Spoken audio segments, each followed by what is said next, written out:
City Entertainment. I live here in the beautiful state of Florida, Miami to be precise. I am the leading female promoter here in South Florida within the Caribbean diaspora. Some people say the entire state of Florida, but I'm gonna just stick with South Florida for now. I am also the latest Carib influencer for Carib USA, so I'm very proud of those achievements. Wonderful, wonderful. So we're gonna go on with the introductions, but first let me welcome everybody, ladies and Oh, we gentlemen. didn't start yet. Oh my God. I might have to get you to say that over again, Cindy, so that when Okay. people tune in, so when people tune in, they would know who you are. Okay. I jumped the gun. I jumped the gun. Yeah, John Began. Oh gosh, and everybody know you're probably tuning now as you say you're John Began, right? So, ladies and gentlemen, good night, good evening, good morning, wherever you are, and welcome to another edition of Slayer's Hot Sauce. With me, your girl, Giselle Carter, aka GC, and tonight, this evening, this morning, I am joined by an esteemed panel of people that I am so pleased. When I tell you, I'm so pleased. I am so excited about tonight's show. If you've been following Slayer's Hot Sauce and the mini series that we're doing on Soca, if you tuned in to episode 1 where we featured soca artists and producers, then you would know that this episode 2, was coming because tonight is all about the promoters. You know that when you go a fete, when you go a party, when you go an event, you're enjoying yourself, you're having a good time. But do you ever stop to think about the men and women, the brains behind the event that you go to, the ones that you love so much? And this evening, I am so pleased because I have with me a panel of some of the biggest, when I say biggest, I mean huge promoters of the soca industry, of soca music, of events, worldwide, global. And we touch in all corners of the globe because we have promoters on the panel, not only from the UK, but from the US and also from Trinidad and Tobago. So I will let them go around the screen and introduce themselves. And I know some of you who look in will be like, oh, so that is what he look like. Oh, so that is what she look like. So kicking us off will be Cindy. So Cindy, please introduce yourself tonight. Hi everybody, what's poppin'? What's poppin'?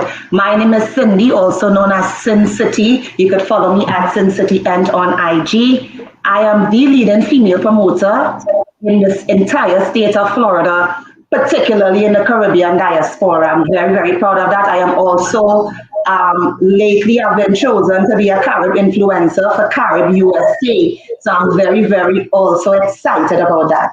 And I'm very happy to be here with you guys tonight. Woo, and we have to have you.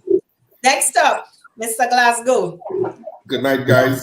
I am Randy Glasgow, the CEO of Randy Glasgow Productions.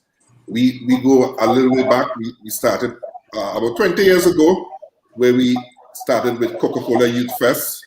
This is the event that brought people like Bunji Garlin, Maximus Dan, Destra, and a whole host of guys of that era to the fore.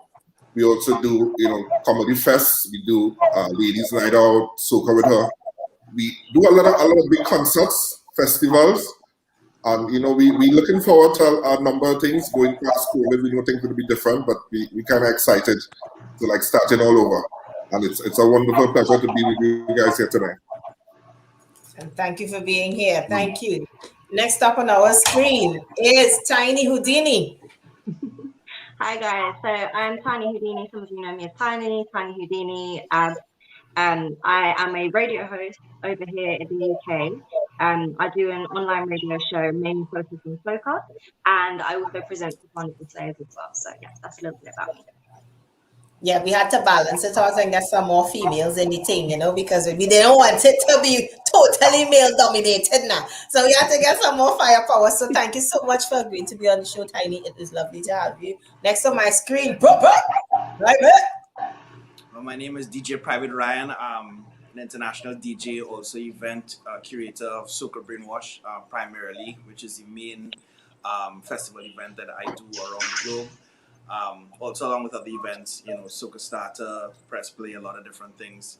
also a music producer. So, was behind Feel the Love and other signature tracks, and more to come that will represent the Caribbean diaspora. So that's a brief summary of me in a nutshell. Yeah. Thank you so much for being here with us tonight. And last but not least, let me let him introduce himself. Pleasant good night or good evening or good afternoon. My name is Jules Sobian, aka Julius Caesar. I'm the commander-in-chief of Caesar's Army. Basically, we are event production and an event management team or army. We started off domestically and then we expanded regionally and internationally with popular events such as Bacchanal Road and AM Bush. I'm glad to be here. Thanks for having me. And thank you so much. Salute, the commander-in-chief. Also joining us tonight will be dropping into the show DJ Matches representing Soca Frenzy, Captain J. Ben representing New York and out in the States from Jason Ben Promotions, and also Mitch from Mingle UK. So for all the UK people who know Mingle, we are also expecting Mingle UK in the house tonight. So we have a full house, and when these guys join us, we will be speaking to them. What I would like everyone who is watching the live now to do for me is to share the live. Okay, guys, I need you to share the live. Tell a friend to tell a friend to tell a friend to tell a friend.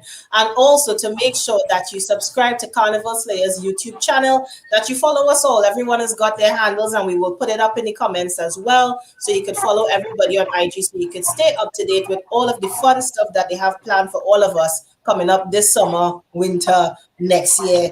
We outside. All right. And as usual, we know that you like to get involved. So make sure you continue to get involved via the comments. I know it does light up the comments, right? So make sure you get involved in the comments. If you have any specific questions that you want to pose to any of the panelists, drop it in the comments and I will ask the question for you. But I would also like you to drop your flag. Tell us where you're from. Tell us where you're tuning in from this evening. I know that in previous shows we've touched all over the globe. So yeah, drop your flag. Let us know where it is you're tuning in from. And of course, in terms of the format for tonight, well, as you know, we usually keep it moving with the conversation and we will keep the conversation flowing with questions and answers around the whole promotion and event space. And also later on in the show, I know you like Bacchanal, so don't forget we have the Caca Hole of the Week segment coming down later in the show. And our esteemed panelists have been thinking about their own caca hole. So they have their own caca hole that they're going to nominate tonight. So it's gonna be their jokes when we hear who they nominate as their caca hole of the week. But to kick off the discussion tonight, we are talking about soca and the soca industry. You know, soca is a genre of music that we love, very dear to our hearts. Everyone who's here on the panel loves it, else they wouldn't be promoting soca. I want to give our viewers a little bit of insight into your world, guys. And, you know, just to kick off the discussion tonight, if I ask the question around, you know, what are some of the keys to ensuring that you have a successful event, and also why do events promoting soca? You know, why did you get into the event space where soca is like the mainstay of, you know, your event? And I know you do other events as well, but you know, why, number one, and what are some of the key elements to staging a really successful event? I'll start with you, Julius, if you don't mind, and then I will go to Cindy to get her perspective.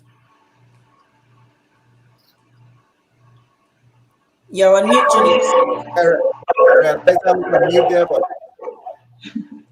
Are you only hearing me clearly? Yes. Right. I think I kind of broke up there, but in terms of the soca, right? For me, I've always considered being an ambassador for my country, Trinidad and Tobago, right? And it's just the different ways that you find your particular purpose of how you take the culture to the world. So for me, it was events. Involved in any aspect of my event and taking it to the world has something been very integral for me, right? I can imagine not only just the artists that I've been able to take around the world with me, but even a lot of the DJs, for example, in terms of the events that I do internationally. It's kind of like bringing the culture with me, bringing the ambassadors with me to my events. So soca is a must. I can tell you that as a fact. Soca is a must.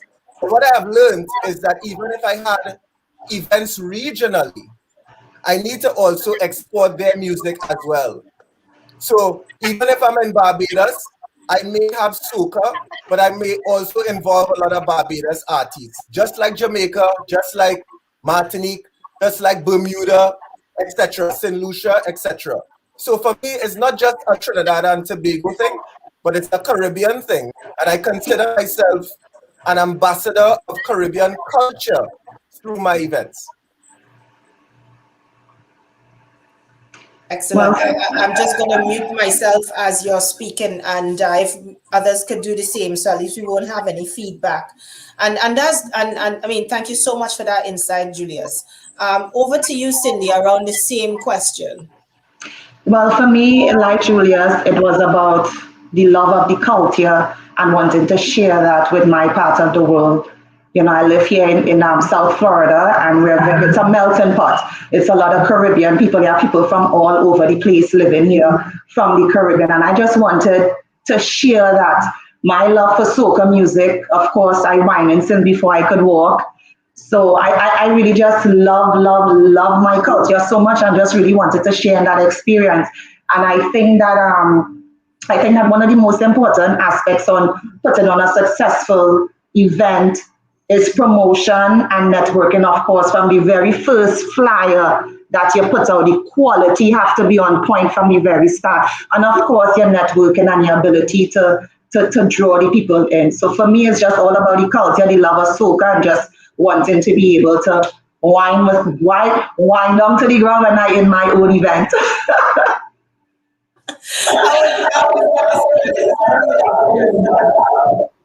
Oh, I'm in more background. That's better.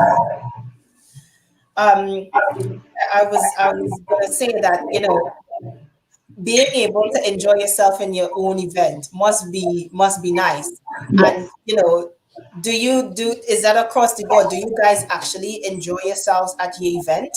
Or is it that it's so busy that you don't really get a time, you don't get a chance to enjoy because you're running around making sure that everything goes well? Randy, because I know Randy, I mean, so yeah, do you get to enjoy yourself?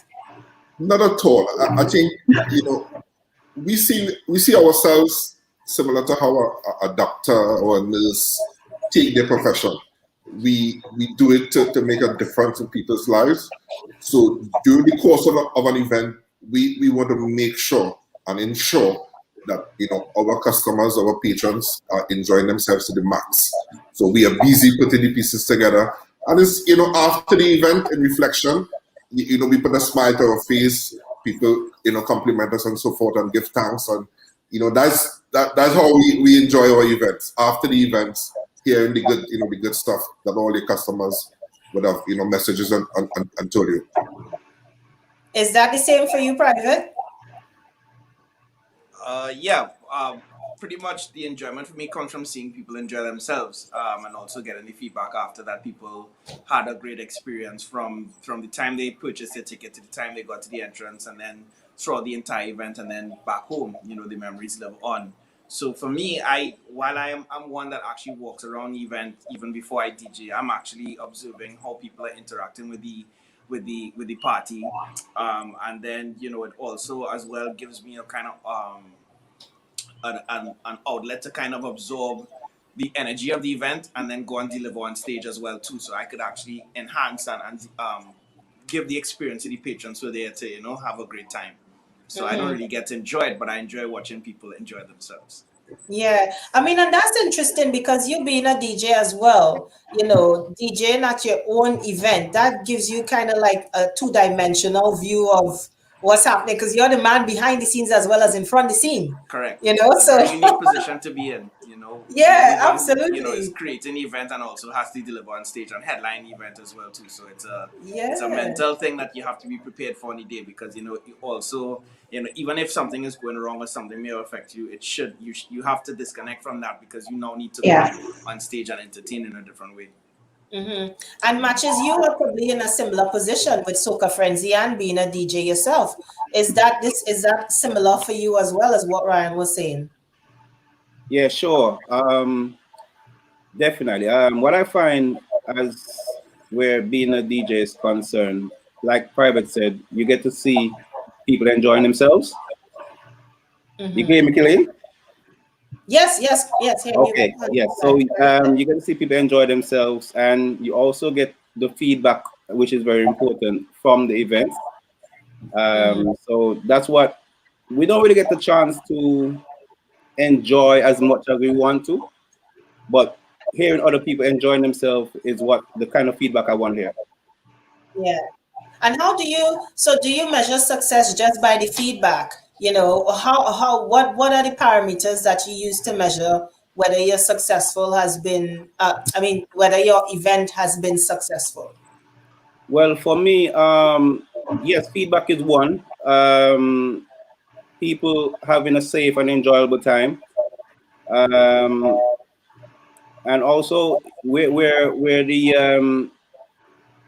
at the end of the event, once I could get my expenses paid, I think that's a plus. That makes you happy, yes. If I could add further, in making sure your patrons is happy, we could make a lot of money, but if people didn't enjoy themselves, I feel a how going to the bank with that money. Yes. That's how I take it seriously, because the fans are everything, and they have choices and they choose your event. So it's so important to ensure they get 200% in satisfaction every time. I think. Sorry, go ahead, Cindy. No, I was just going to add to that. I think for me, as everyone was saying, the enjoyment of seeing people, having a great time, the feedback. I think I look for that first, and then I start counting the money. I'm like, okay, did I break even? Did I do well? But so long as everybody have a really great time, the overall vibes, the music. Sometimes I'm sure some of you promoters could attest to that too. Sometimes you're at your own event and you're looking at the crowd and you find there's like a little dead air, or people just not really moving or vibing the way you want them to. And you look at the DJ and you're like, what's going on? So I just like my party to keep moving with just pure level vibes right through from start to finish. And just to bring on the conversation, Tiny, as a radio host as well, have you ever done any shows whereby after an event, people call in and talk about it? Not necessarily. No. Not really. But I guess for example, I've done shows, and then sometimes I'll go to events and I have artists come to me and say, I see you doing your thing. I see what you're doing. I see what you're doing for the scene, and keep it up and stuff like that. But for me, it's mainly just about trying to engage people outside of the culture to try and see what it is that we're about. Because from, where I grew up, it's a very white area. So obviously a lot of the people that I would have grown up with through childhood and stuff like that aren't involved in the culture. So that's the main reason I decided to do what I do, because I want it's all good, for Caribbean people to know what we're already about. But yeah, my thing is just to get other people to see what Carnival is about, what is the Caribbean culture about. Yeah, and just coming back to that point about what makes a successful event and how you measure success. If we just touch on, and I know you guys said people enjoying themselves and stuff like that, but would you consider your event a success if the infrastructure is right? And because we know that sometimes things go wrong. So tell us about some of the things that can go wrong, that have gone wrong, and how you've dealt with it, especially when you're promoting a mega event where you have thousands. So with you, then I'll go to Randy, then Private, if you could tell me your experiences around that. Well, I can tell you off of there's one experience that I could call off the top of my head, which is where I try to bring Trinidad and Tobago's culture to, let's say, the region, right? So let's say I have one in my head, which is Jamaica. And I remember being in the early days of Jamaica, trying to introduce the Juve from Trinidad and Tobago. And on the route, we had about 3 trucks. It was an ambush Jamaica. And on the route, the generators failed for 2 out of the 3 trucks. And even though we had a contingency, the venue was really far. So in terms of bringing a replacement generators, etc., right? So those are some of the things that can happen for a mega event where 2 of the trucks can't move. And we have already put an analysis that, let's say, between 700 to 1,000 people will follow a truck. And then you have the demise of 2 trucks. And how do you replace that? So I can tell with events of, I guess with everyone here, events with magnitude, there's so many little moving parts that need to be taken into consideration, because remember, the final objective is the patron and their experience.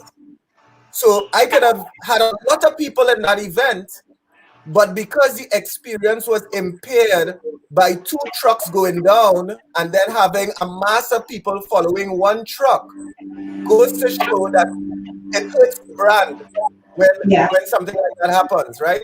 So ideally, just as everyone would have stated, experience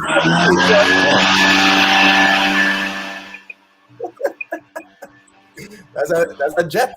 That's a airplane. The experience. Hey, don't play like if your jumbo jet ain't pack up in there. You know, we don't know the jumbo jet, they ain't no Julia. Don't try that. But experience is everything. And if it is that, you know, there's so many moving parts, whether it be a moving event, a stationary event, an event that is in the middle of nowhere. There's so many moving parts, and I don't think patrons really understand the amount of work that is required. There are a lot of coordination and organization and management that is required to put off these high-level events. It's very easy for them to see, but the truck shut down, we're going on with the promoter, right? But really and truly, there's so many moving parts that we always try to fulfill to ensure that experience. And it's always a guarantee that we're always there to make sure that they leave with a great experience, because we want to have future endorsement in our events in the future, you know? And just picking up a little bit on that, Julius. In terms of like going into a different country like Jamaica, so Jamaica being the home of reggae, you know, when you try to take soca there, and not only just take soca, but take Juve, you know, which is so kind of like so Trini, so Grenadian type thing. Was that a hard sell to do that? And is it a hard sell to try and promote something in an area where it's not really the norm, to break into a new market? I believe that our culture is so infectious that even if they don't believe in it, when it is that they actually get immersed into it, is a different story. So yes, people didn't grasp, and they didn't have Juve before I reached, I must say. It may not have had all the elements that I would have probably introduced. So I introduced a stage in a Juve, for example, right? Just trying to give them a twist of what we enjoy as a Trinidad and Tobago stage on Carnival Monday and Tuesday. I tried it for Juve, right? And even though it was something that not everybody grasped, eventually that became my most popular event in Jamaica. People love the Juve, right? So in essence, I think that sometimes people may not understand what you're trying to do, but if you do it effectively and they experience it, then it's totally gone. Everybody loves it. Everybody wants it.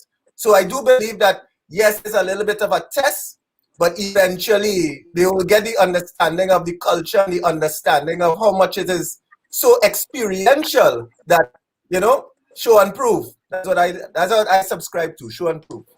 I like that. Randy, over to you and your experience. Yes, sorry guys for the little noise. It wasn't a jet. It was the gardener. It was the Oh, it gardener. was you. We thought.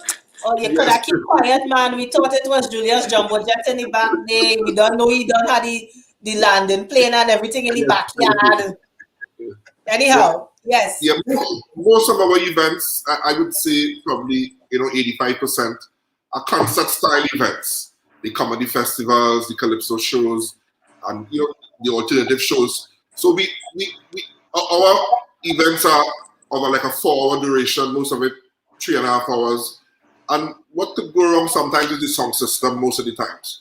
So we normally have some extra comedians on standby to mimic, once the system go down to mimic and so forth and, rope it in to make sure, if you come out for 3.5 hours, you don't want no interruption, you want a continuous nice show to get value for money.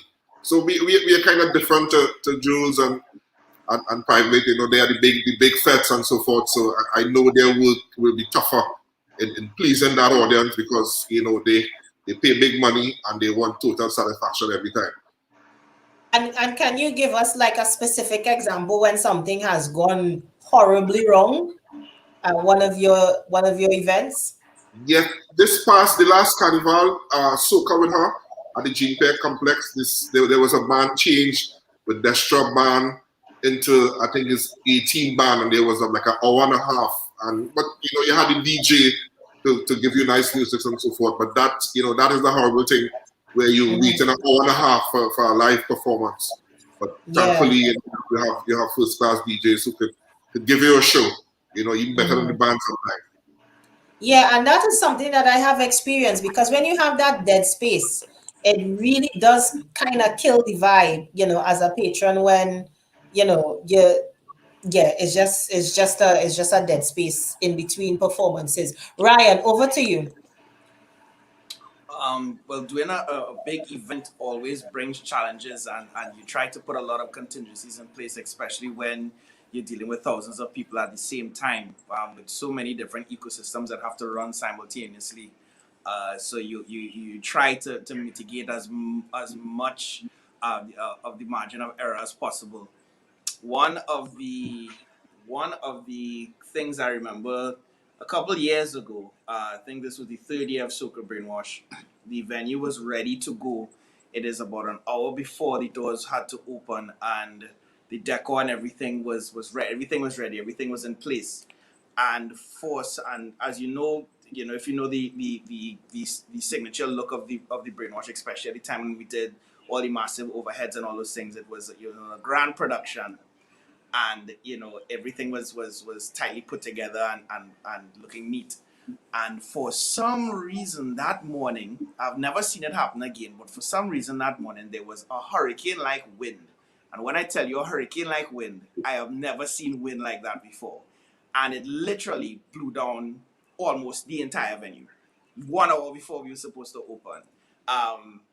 Not the tents, because of course the tents are anchored, but you see the decor, a lot of the things that were in the air, like they just started to come apart. So what was tightly knit then became, funny enough, we were able to put it together. We weren't able to put it back exactly how it was, but what it did was it created this wave that went like this. So it was something that happened, but we turned it into something that was artistic, and we just had to go with it. But things like that could be devastating because when now you're supposed to be doing your security sweep, because everybody here knows, like especially right before you have to clear the venue, do your security sweep, do all those things, where they're dealing with a decor issue that then could have, and then the patrons would then, come and say that we open the doors late because, they don't know what happened before. Of course, for the patrons especially, or just an entertainment in general, people don't care. They want their value for money. They want the experience.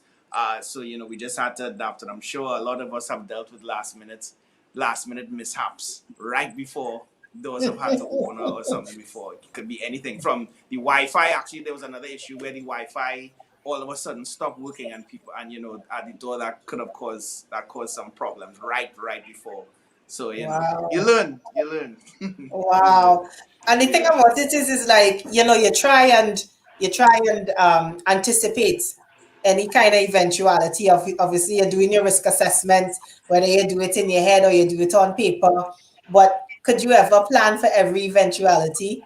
No, Probably things happen. You know, every time there's something else that happens that you learn. Like, but luckily, so for example, there was a time at the Brooklyn Mirage, which is where we do Soca Brainwash New York. There was also a rainstorm that came and it wet the mixer at the time, and we had Wow. that we needed a backup mixer, but they didn't provide it on the day, and it literally destroyed the mixer that people could plug their laptops into, and of course, we had to mitigate. So they brought another mixer, but the mixer isn't one that has something called Serato that the DJs can plug into. So my laptop became useless. So take all your music library and be like, that's out the window. So literally, we stalled some time by 5 minutes or 10 minutes, and we loaded up 2 USBs, and then you can plug it directly into the CD players themselves. And I played without my laptop for like 3 hours. But the patrons didn't know that this happened. And then taking that experience, we then had in Trinidad 2 consoles now. So there's a backup, there's a main. Anything happens with one, the other. Right before doors open again, it rained. And then one of the pieces of plexi that was around the right on top, one of the main DJ console, water fell straight onto that one. And then luckily we had the backup. And then we have another backup as well, just in case. So these are things that could come and devastate your event because, of course, without the DJ console, the DJs can't play. You know, you have electrical issues. You know, it can happen. These things. my goodness, Ryan, like you are lucky boy. Rain love you. Oh my We gosh. learned about rain and wind. One thing we learned about, especially in venues, we use rain and wind. Beware. Wait, you had to change your name, boy. You see Lord of the Elements. If the wind and the rain like you so much. Those type of the events in grass venues and rain and wind. Those are the 2 main things we have to look out for.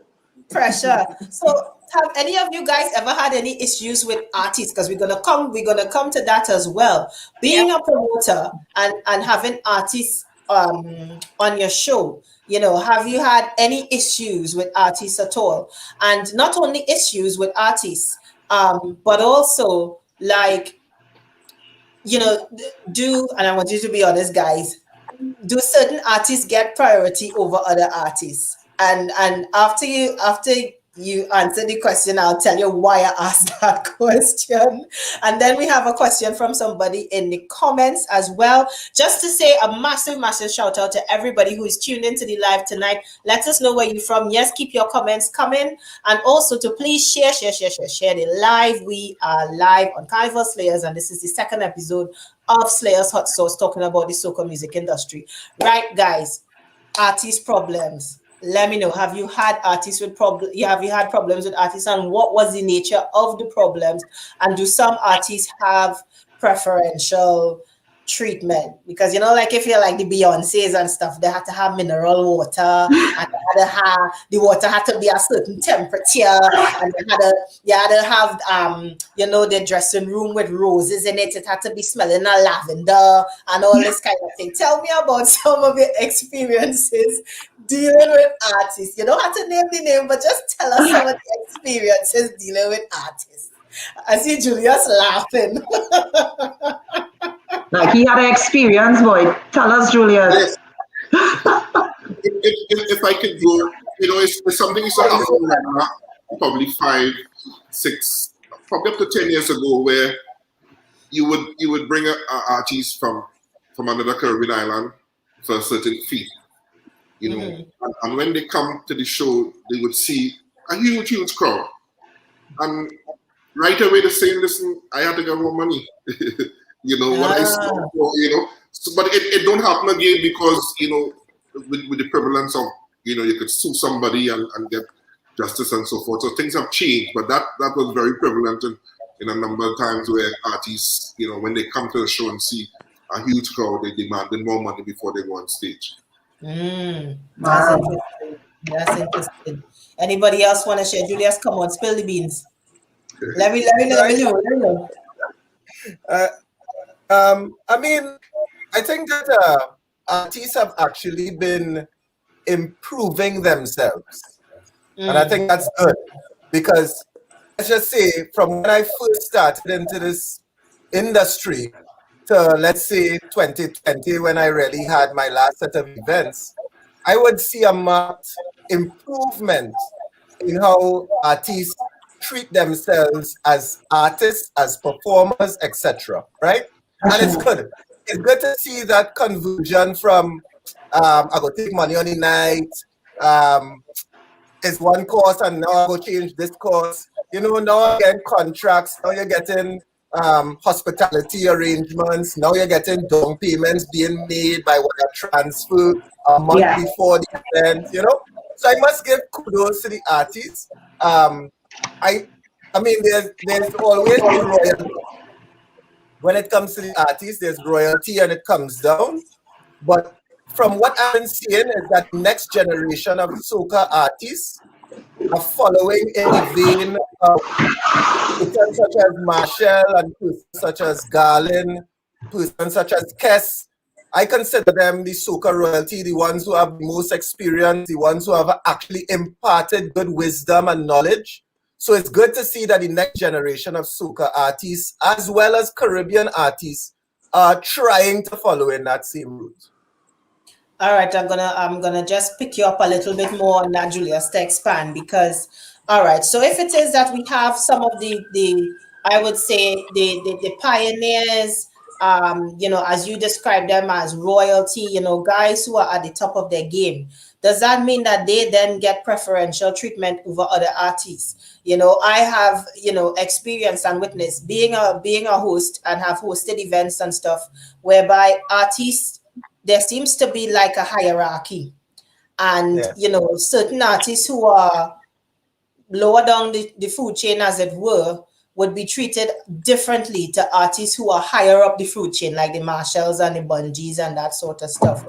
And Yeah. you know, the question is why? Because I remember a personal experience with a young artist from the Bahamas, and you know, he was really sidelined during this event that I was hosting, and it was an event that had, you know, royalty performing at that event as well.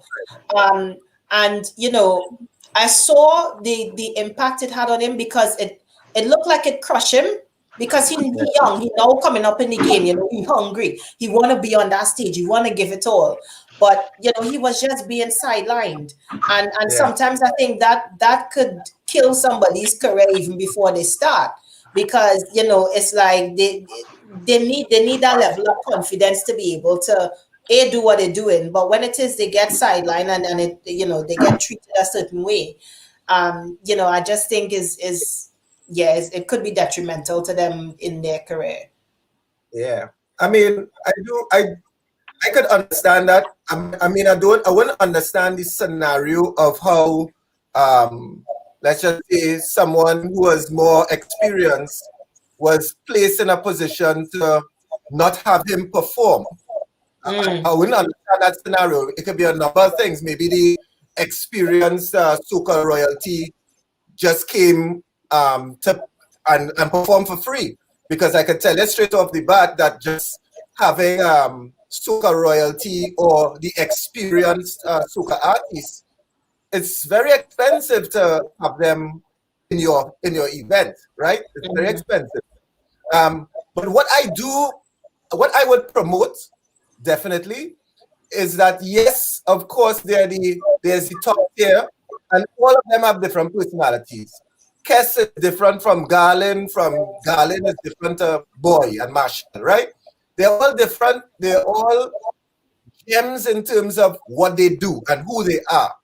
But I think it's always necessary for everyone here on this chat to give opportunities to try other persons. That's one thing I think that I have always done in my life. I'm so versatile in terms of my selection of different artists, regardless of where I go.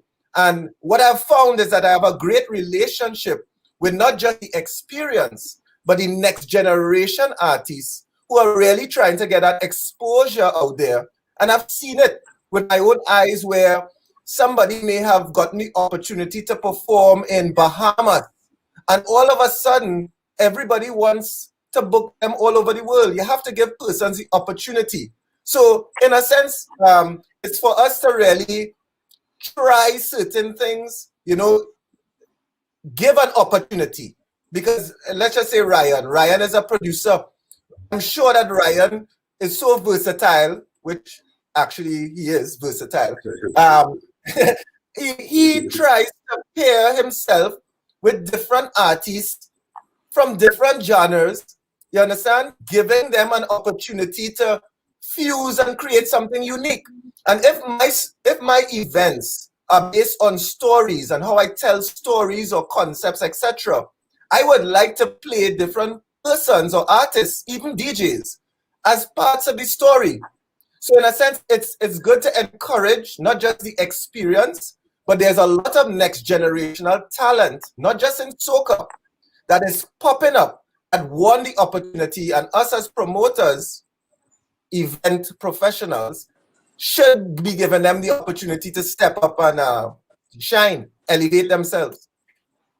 And Jules, Well, just, I just am a thing on that, so pleased. because I am actually working with a lot of young artists now too, like especially to give them a chance and pairing them with on same rhythms and projects with bigger artists and giving them the opportunity to shine. So it's important to actually nurture the generation after.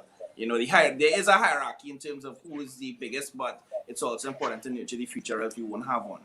That's good. And Matches, just coming to you because for those of you who are viewing from outside of the UK, I mean, Soca Frenzy is one of the biggest promoters of what we call raving in the UK, and Soca raving. And they are, I would say, like the pioneers in encouraging the younger generation to come and participate in a soca rave. Matches, from your perspective, do you feel that, as a promoter, having a sense of responsibility to encourage the younger artists, the unknown artists, or the ones that are up and coming, and promoting them at your events? Yeah, 100%, 100%. For me, like for instance, with my last climax, because I do bits and pieces, right? Mm-hmm. I do Soca Friends and I do other bits and pieces, right? With my last climax, I was able to bring Jaguar the Champ alongside of Liquor Rick. My reason for that was to actually allow Jaguar the Champ more exposure, right? And artists here in the UK, I don't know how far back you remember me working with some of these young artists from the UK, but from since we started like in 2008, 2009, we've been working with the UK young talent, right? And as you know, Shaker is a producer, right? So most of the acts that he would produce or Soca Child would produce, who's another producer, they would get a chance to perform at Soca Frenzy, those tracks, right? And it was not just about just the songs, it was about also giving them exposure, right? So most of the times when I go to events, if there's a particular young act and I see them getting on with some good vibes, and I think, well, yeah, they deserve more exposure, I try my best to work with them. And I think that's really important, and credit to you guys for doing that as well. I think we need to be able to build the up and coming, because usually they are hungry, and sometimes it's good to take a chance on somebody who's not known. They might turn out to be really, really good because they actually have the hunger and want to do it. Cindy, in terms of your perspective and, being a female in the business, do you find that it's difficult to book artists for any of your events? And how does the whole, like Julia said, okay, so artists are getting better in terms of being organized and being more professional and presenting themselves, but have you had any experiences where you've had run-ins with the artist manager, for example, like if you have a relationship with the artist and you could call the artist and say, hey, I'm doing a show, da, da, da, da, da, and the artist say yes, but then the manager come and say no, or the manager come and say something, or have you had any experiences like that?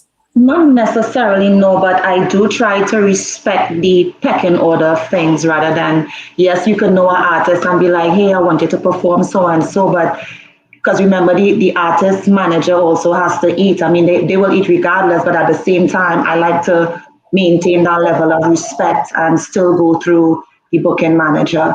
So I haven't necessarily had that issue. However, being a female in this industry is it's a little more difficult in terms of in terms of what you could get done. Because, for example, Julius could reach out to someone, another guy friend, another partner, and say, hey, Randy, I want we do this event that we collaborate.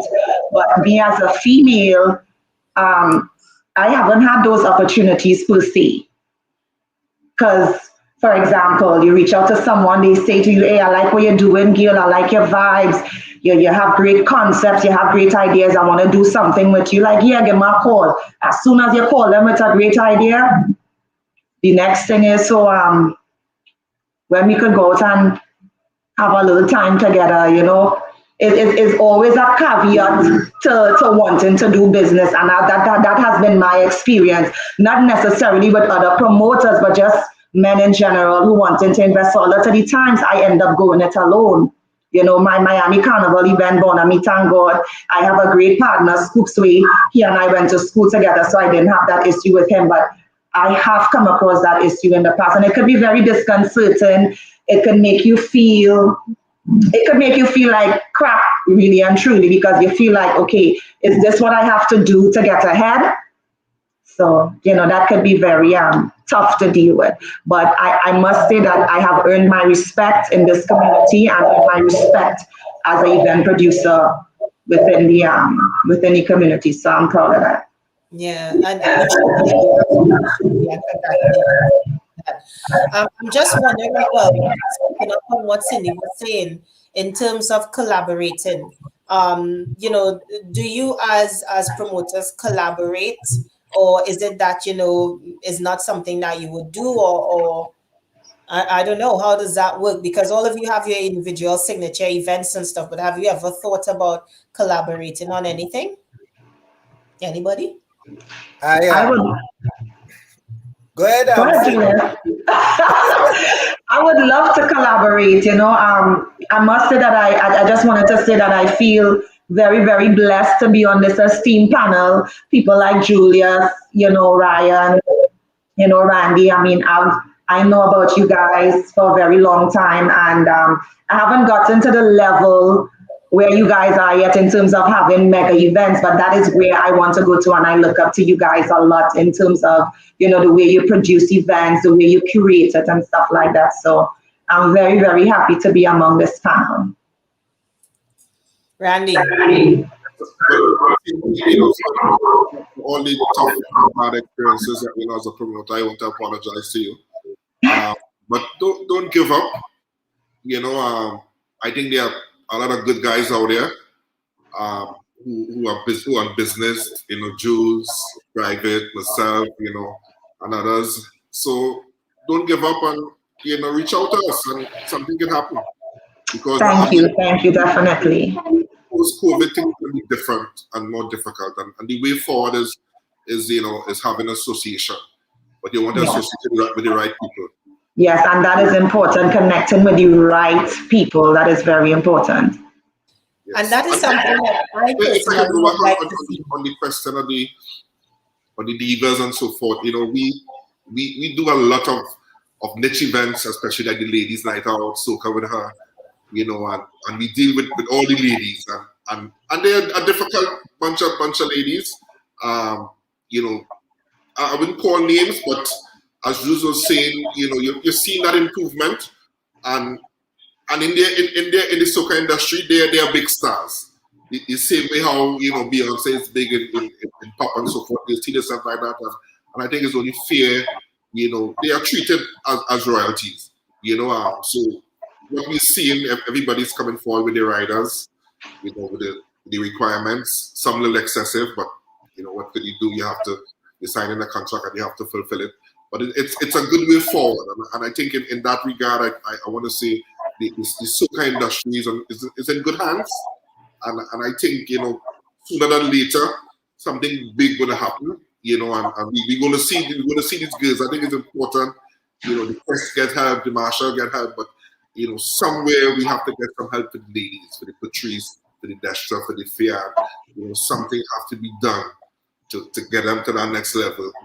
And hopefully it will happen soon. I actually think one of them will cross over very soon. Watch. Yes, I think I know who you're talking about as well. Just to pick up that on a bit, Randy. I mean, me personally, something that I would like to see, I would like to see more collaboration in the soca industry amongst the promoters, more so in the UK than anywhere else.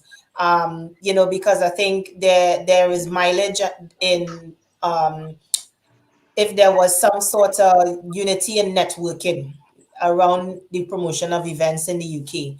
It doesn't have to be everybody have to collaborate all the time, but it would be I think it would be great for the UK soca industry to see some sort of collaboration. And even for you guys, because I know obviously you guys have events in the UK as well, you know, and therefore making those links with, you know, promoters who are based here as well to, you know, come into this market. But also picking up on what Cindy said in terms of the females in the business. I mean, Randy, I specifically remember at a ladies' night out with two female artists really having a go at each other. And, you know, and it's like you say, obviously, have you had experiences, anybody, where, you know, one artist feel that they're bigger than the next artist and therefore their dressing room should be better? I mean, I remember back in the days, you know, artists getting in a tent, you know, in a hot, sweaty tent behind the stage that ain't have no air conditioning, ain't have no nothing, no kind of thing going on, you know, and therefore, you know, that sometimes causes friction. And can you, hand on heart, say that as a promoter in this industry, have you stepped up your game to provide facilities for the artists? Because this is something that I've heard from artists time and time again complaining about the facilities in terms of them having dressing rooms and at least refreshments being provided and stuff. So I know you say that they're coming with riders now. And for those of you that don't know, riders is like, you know, the requirements that the artists will come with. You know, but have you stepped up your game in that particular area? And how do you deal with the divas? You know, and I'm talking about male and female divas, because there are some soca artists, some male soca artists that are divas. You know, so how do you handle them? What's very nice on the Trinidad landscape is, you know, probably 99% of the promoters, you know, have lived their game, and the standard is very high and competitive, and so too with the artists. So what is happening with the major artists? They have a team.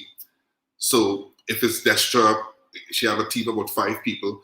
So during the course of the day, they will send their team to look at their dressing room, make the changes. So that's the level we are. So on the night of the event, you want no drama.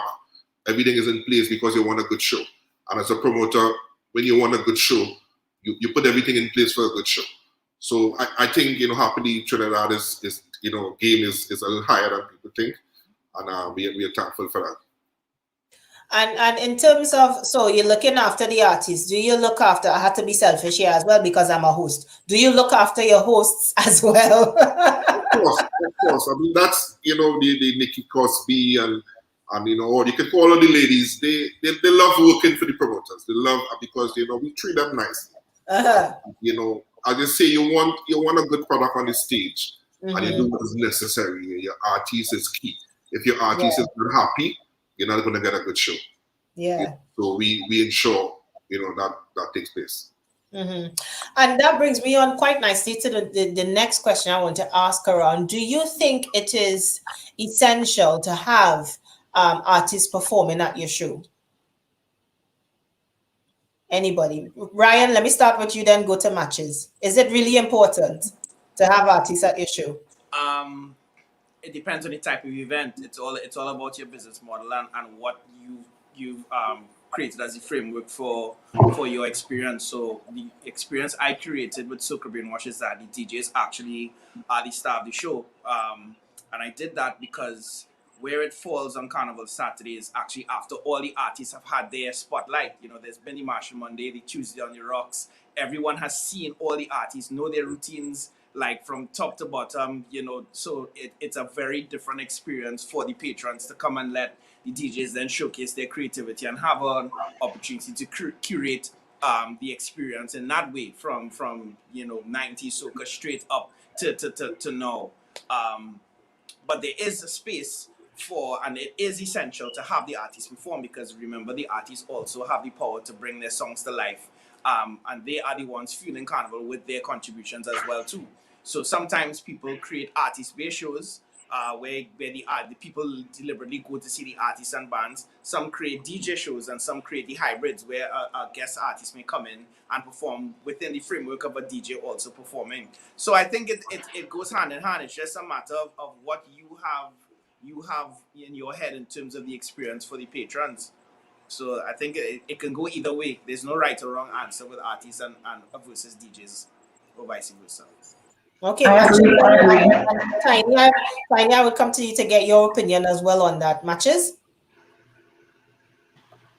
Okay, to how I'm looking at it. For Soca Frenzy when we began, it was about having an affordable event for the patrons, right? And just keeping the culture going, because myself and Shaker, we literally was working with other promoters before we came promoters, right? And we saw how they go about their thing, keeping the culture alive. So we were about keeping the culture alive and giving patrons affordable events. So Soca Frenzy is not really what I would say a bougie event. It's more like a get dressed, come out and have a jam. Like we used to literally call it the madhouse, right?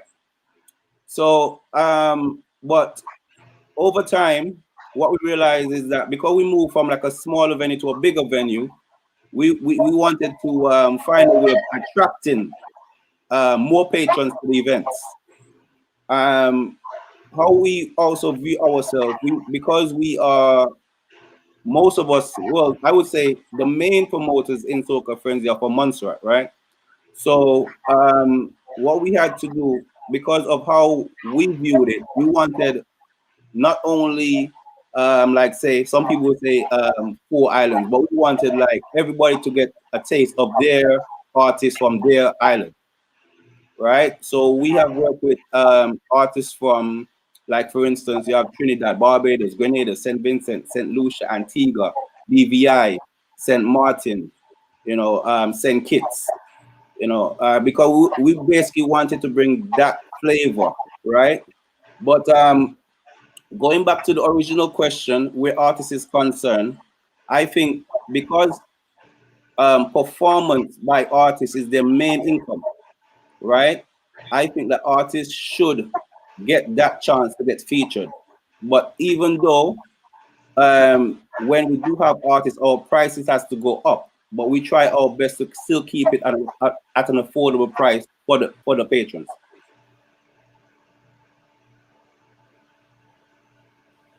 That's good. Thank you. I hear that. And I think it's trying to find that balance as well, isn't it?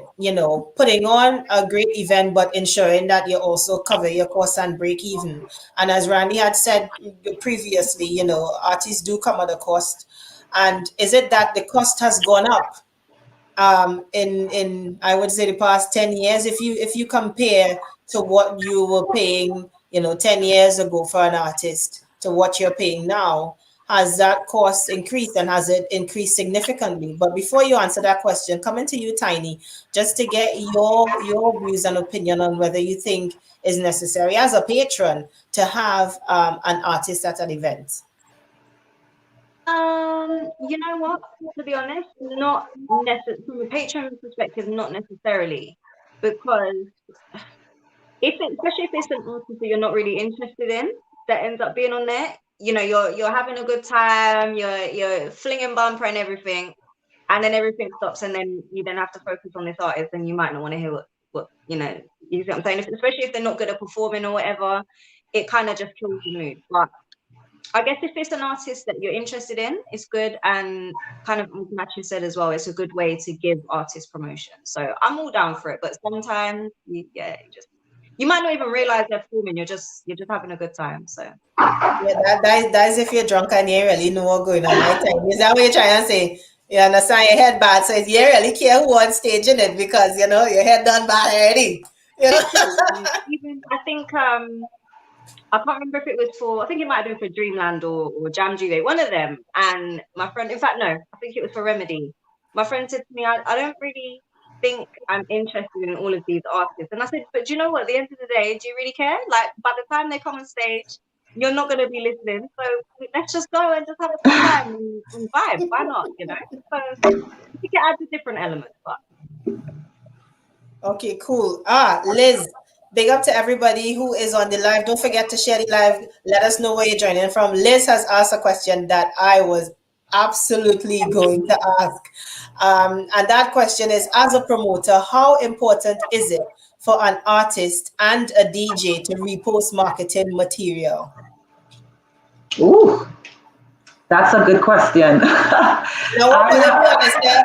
Be Yeah. honest, because let me tell you, let me set the scene and be honest. Number one, I find, and it's just me, if I'm a promoter and I have an event and I book you for my event, the least you could do is put it up on your socials and say, catch me at this event. Right. You understand? Right. Why it is if I book you to perform at my event, you can't even post it on your socials. And I'm going to be a little bit out of the boat here, and who vex lost, I'm telling all you know, who vex lost.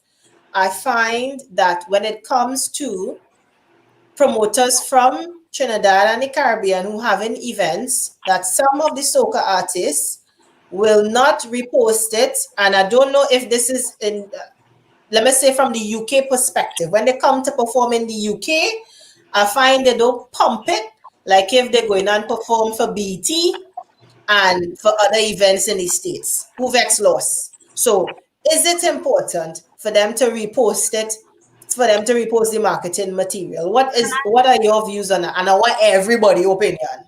can I jump in? If I could start, or somebody else going, go ahead, man.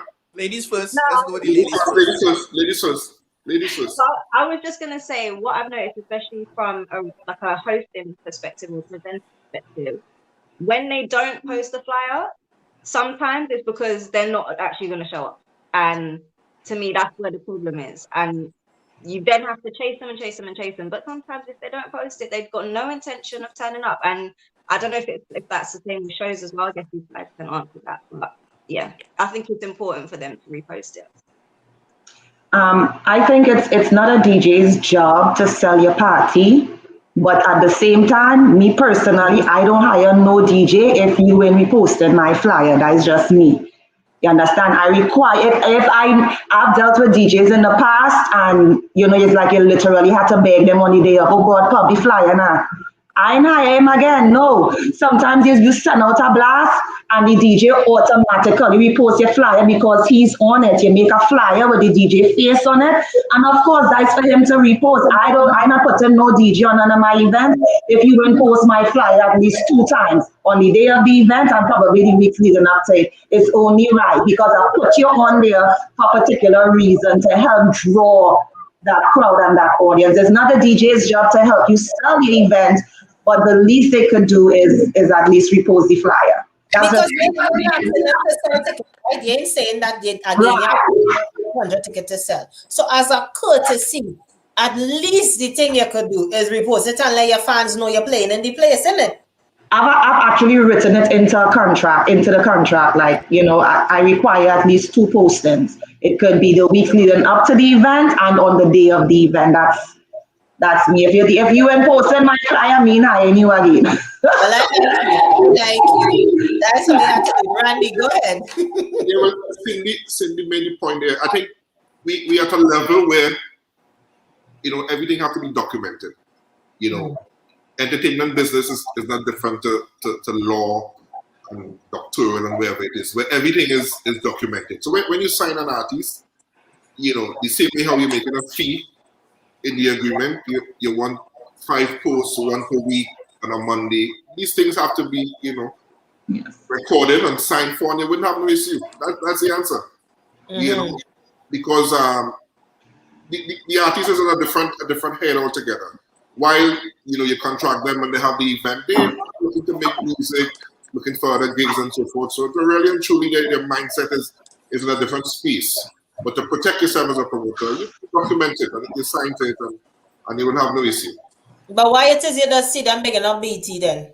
Because when they go on BT?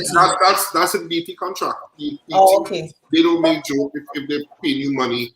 Everything is documented. Every single thing is recorded. So there's no issue. If you don't fulfill, you don't get paid. Right. Ryan, same thing for you? Well, for me, it's actually, I sit on both sides of the coin here. So I'm one of them that could answer on both sides. So as a promoter, our duty is to sell the event. We are actually responsible for the success of the event. A DJ, if you hire a DJ, and just to jump off from where Randy was, if you sign a DJ to play at your event, their contract is to play at the event. They're not necessarily obligated, and I use the word obligated, to promote. Their obligation is to entertain on the day. However, if you put a DJ on an event as a draw, then I think it's dual responsibility. And I think as promoters, as we said, if BT was to hire you, wondering why they're posting, is because in their contract they have a specific amount. They have a specific amount of posts that they will expect you. It's like, we need you to post, and they'll send you they'll actually send you the materials, because they'll ask for your press kit. They'll put together a nice flyer for you to post, and you give it a post. Now, on the side of the DJ aspect, think about it from the aspect of being a DJ. So I'll put myself in this. If Carnival Week comes and every single promoter asks me to put their flyer on my feed, my whole Instagram feed will just be flyers. And I think what happens is that some DJs or some entertainers may feel a little hesitant to make their whole feed just Instagram flyers, because what you realize is that your impressions start to go down, because people are just seeing you just pushing flyers non-stop, and it's not really like content. It's more just flyers. So where you find a way as a promoter and as a DJ to mitigate that is the use of let's say stories, reels, or anything that you can. It doesn't have to be as intrusive, but you're still getting the promotion because people are able to go on. So it has to be a middle ground, because remember, everyone is using their feeds in different ways, and some people like their feeds to be clean and not just be about promoting right through, because then even when they're trying to promote their own events, it doesn't penetrate, because now your whole feed is just flyers. So I think it's a conversation where you can utilize stories. So I think stories are non-negotiable. So like, if you hire a DJ, it's nothing for them to post in their stories, right? The stories is something that I think no one could argue. If you're playing, give me a story, post at least. It takes no harm. The feed is just something you may have to talk about a bit, and then you look at the different avenues. Like, even if you give them a short video, because the algorithm may pick up videos better, and especially because Instagram is moving in that direction. Give them a story video and say, listen, this post that is 15 seconds, and tag whatever, and I'll be able to repost you, and use those ways of going forward. I think it's a conversation on both sides, to be honest. But one thing on that though, because it's a good point in terms of like not wanting to overload your feed, but then I think artists sometimes forget that you can post and delete. You could post and archive. That's just another way of doing it, I guess. You can archive it, or you can just post a schedule. It's like, this is where you're gonna find me this weekend, and do like a swipe at least, so that it's not just so just do like, at least put me in your weekend schedule, or even, and this is again where DJs need to evolve as well, having a website or a platform where people could know where your fans could know where you are. So they could literally, you could have a website, and a lot of DJs don't have their own website, where people literally could go on the car and say, oh, this is where he or she is this weekend. I think I'm going to go there. Where can I get tickets? And there's a link that then takes them to where they're going to play. Those are the kind of things we need to get to elevate the whole scene in general, So I think it's a conversation, honestly. And I think that'll be good, because at least your fans need to know, Yes. So if you... And Julius, have you had the experience where, and you could answer the same question as well, but have you had the experience where, it's come across as if the artist is doing you a favor for your event? So you book the artist, but they're treating you asking Jules. like if them doing you a favor because you booked them for their event and you putting money in their pocket, but they're doing you a favor. I have experienced it. But again, I mean, I think the most important thing that I have learned in this life or in this industry is that experience is the teacher of all things. So I would have learned over a period of time. Take for example, this whole question about the DJ and using it as a marketing tool. I agree with Cindy.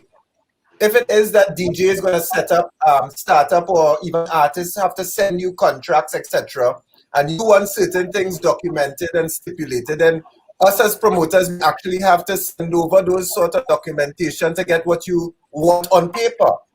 But again, I am a storyteller. My events are based on stories. So yes, I could understand certain times when I have a first time event and I'm having a problem expressing the story behind my event, that I'll use anything that is possible to help create marketing awareness for that event, right? But ideally, I am supposed to create the magic for my event. I am supposed to create the awareness for my event. And even if my marketing does not really hit, again, the show and prove of when they actually come to the event is when they immerse in the magic. So ideally for me, that DJ thing, I stopped using DJs as marketing tools or artists, right? I may still tend to do it if it is that I have a first time event and I use everything that is within my reach to kind of get across that. But really and truly, the real magic is in the story that you tell based on your event. Yes. But do you not find it sometimes a bit disconcerting, where the attitude of the artist is like they're doing the promoter a favor? Now, whether you know it or not, everybody feel promoter are big money, or you're rich. You understand? Or you're rich, or you have money, because people feel promoter have money, and I think a lot of people don't understand that some of these events cost thousands, sometimes hundreds of thousands of dollars to put on, and therefore sometimes as a promoter you don't even break even. And I'm sure all of you at some point have done an event where you even made a loss, and that and that's something that people have to understand, that this is not for the faint-hearted. Just picking up on the question that Damien, big shout out to Damien, thank you for being on the live, Damien. Share the live.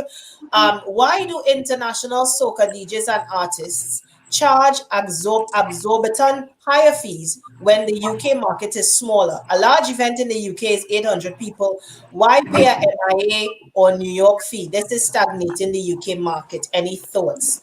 Now, Damien, watch now. You're on the money day, Brent. You're on the money day, because it's something I noticed in Trinidad with the artists. When they come to the UK, they're charging in US. Or you're living in Trinidad, while they're charging in the US. You understand? Or you don't want even pounds. And then we have to convert the money to pay all you.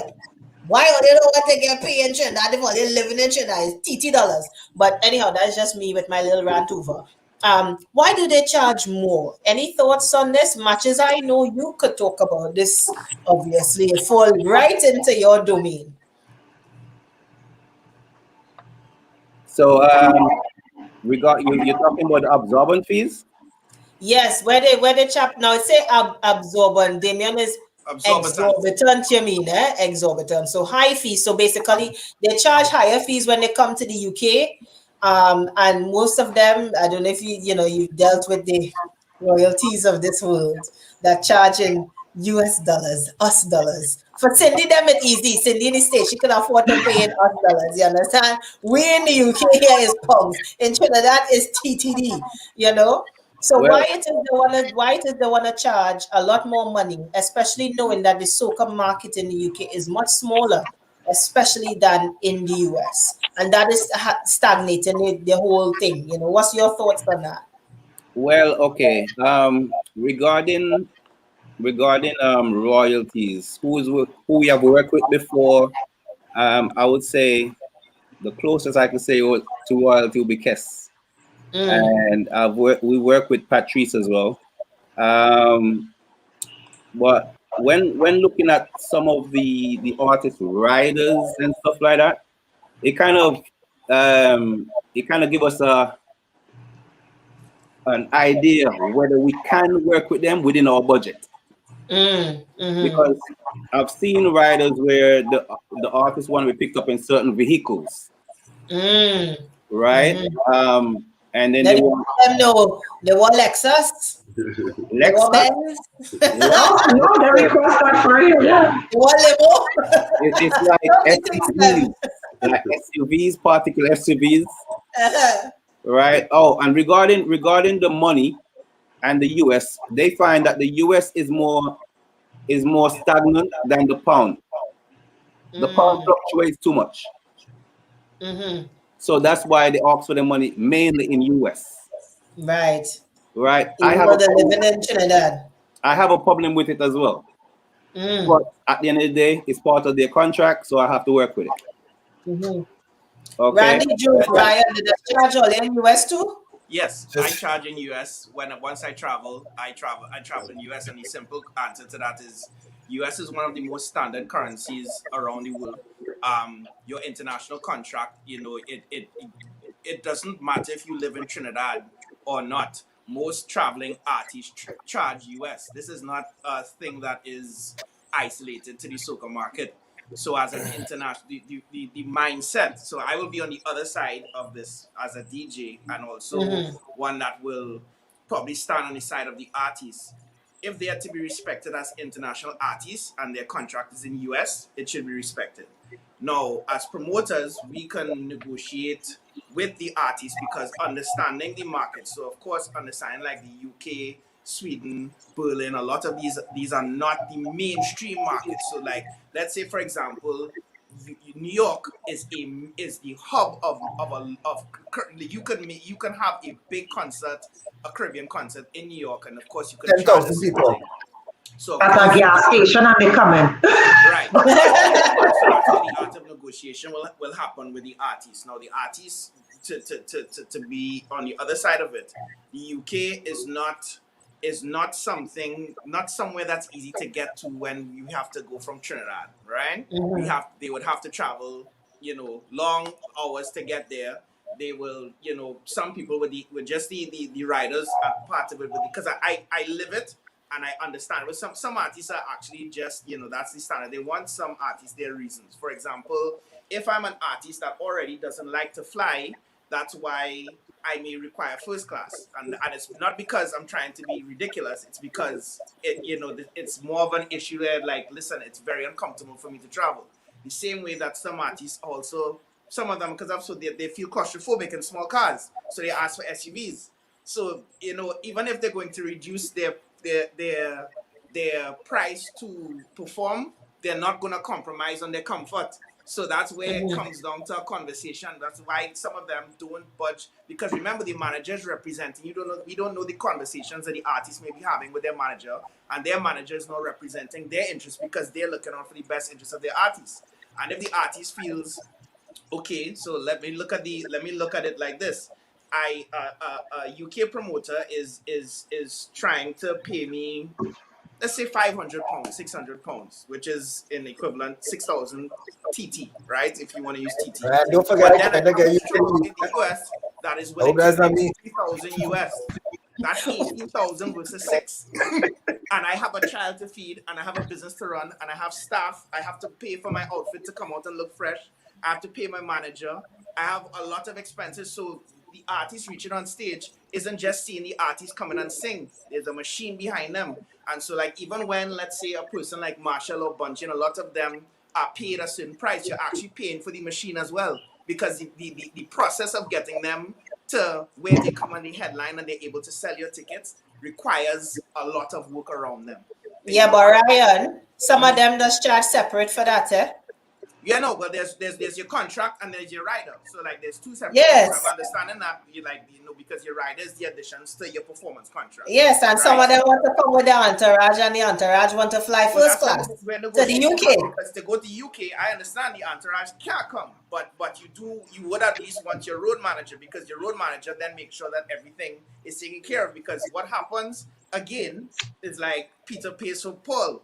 They are not always honest promoters. They're promoters who, if they say, all right, I'll come by myself, and then the artist would reach, and the hotel is not ready, and they don't get put in the right hotel, and they get treated badly, and then they expect to perform, and they say, okay, well, I'll pay you £500 and then go. So the artist just say, nah, well, I'm not going to do that anymore. So like my manager will now be the bad cop, and like if I don't get what I want, I'm not coming to the UK. So that's how it goes. It's unfortunate, but it's the truth. But it's because I guess the soca market in these territories doesn't generate the income as the other genres because the patients see and the others. So the soca artists they're looking at that. They're looking at y'all are gonna pay all the dancehall and Afro artists everything, but then now you expect us to compromise our standards to come over there. So that's where it will always be a Yeah. But the thing about it is it's not really a compromise, as you say, it's understanding the market. Yeah, because so understand it's kind of a conversation, but it's a hard sell. Julius, you know it's a hard sell to put on a soca event in the UK. Giselle, this is what I have to say, right? Especially based on that last question.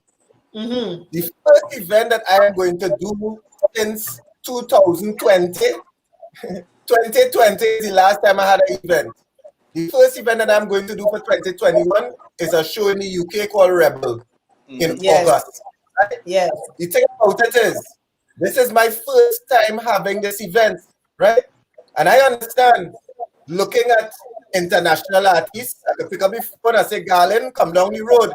I can pick up the phone and say, Private Ryan, come down the road. Private Ryan already get a call. At the end of the day, right, I know a first-time event, Rome was not built in a day. I have to be able to say what I could afford for a first-time event. So this time I may not be able to have an artist in Rebel, but bet your bottom dollar, maybe it is that I could sacrifice the artist and have Private Ryan alongside Barry Hyde and Ryan Saeed in that party. If you get what I'm saying now, which might be a little more affordable for my budget, it's still going to give me impact that I am wanting. In a sense, it's don't go and chase for the long-term goals. Build your thing one by one, year by year, and eventually you say the last event is 800, but if you're consistent in year 3, you might have 3,000 people at my UK event where I can now say, Kes, come down the road. Right. And do you structure it in that way then? Do you have like a business plan of sorts whereby, okay, so say like Rebel, for example, this is, the inaugural year of Rebel. Have you got like a plan where you say, okay, by year 3, if you're expecting to continue this, this is where it will be kind of thing. Do you guys do that sort of stuff for your events? Yeah, and the most important thing is you have to be realistic. What I've realized with a lot of people who are into these events, and this is where the experience counts, as person to do events, the experience that counts. I am very realistic that my first time event in the UK is lucky if I reach 1,000 people. I'll be honest with you, right? But I have high expectations. Just as I said, show and prove.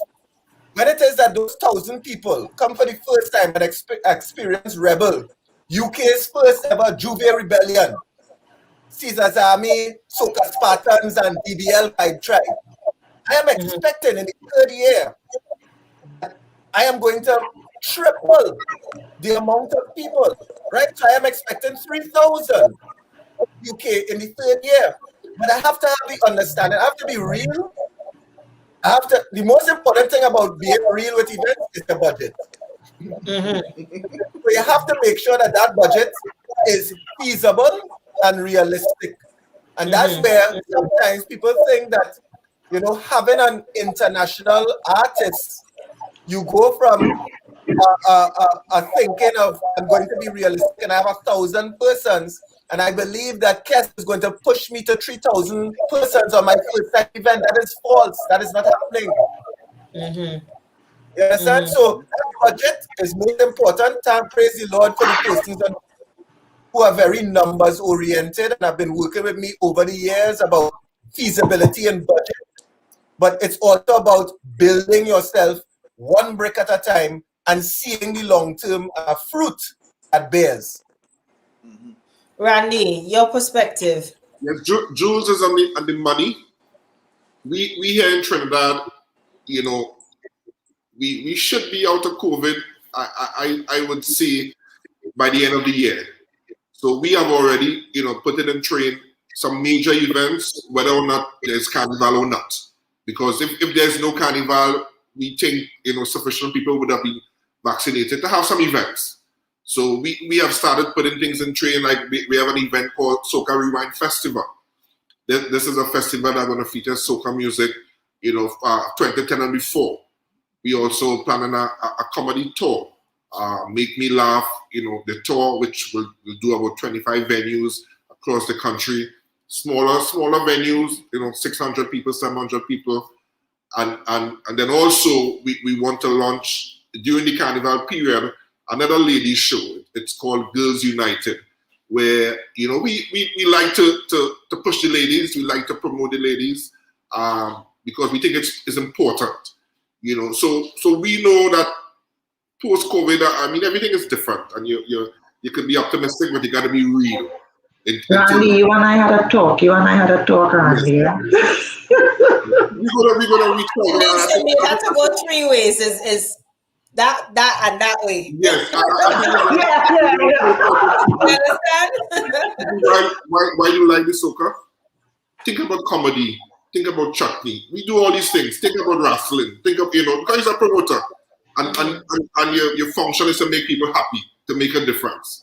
Yeah. So don't hold yourself to the soca industry, but we will talk, and a lot of things can happen. I'm thankful for Giselle for making this connection. So we're gonna talk. Yes, most definitely. And Cindy, definitely your perspective on that as well.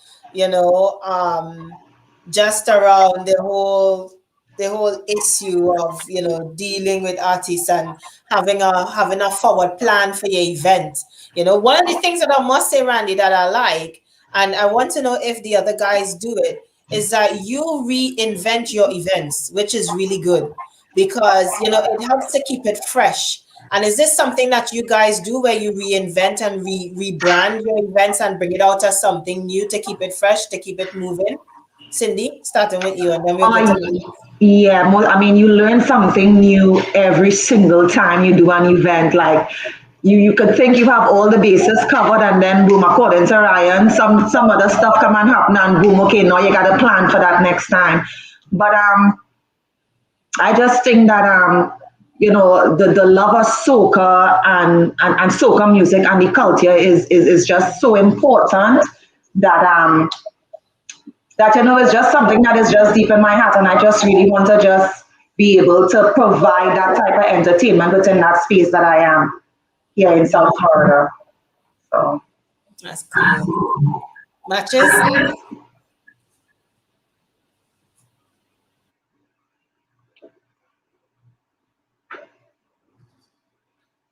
You mute.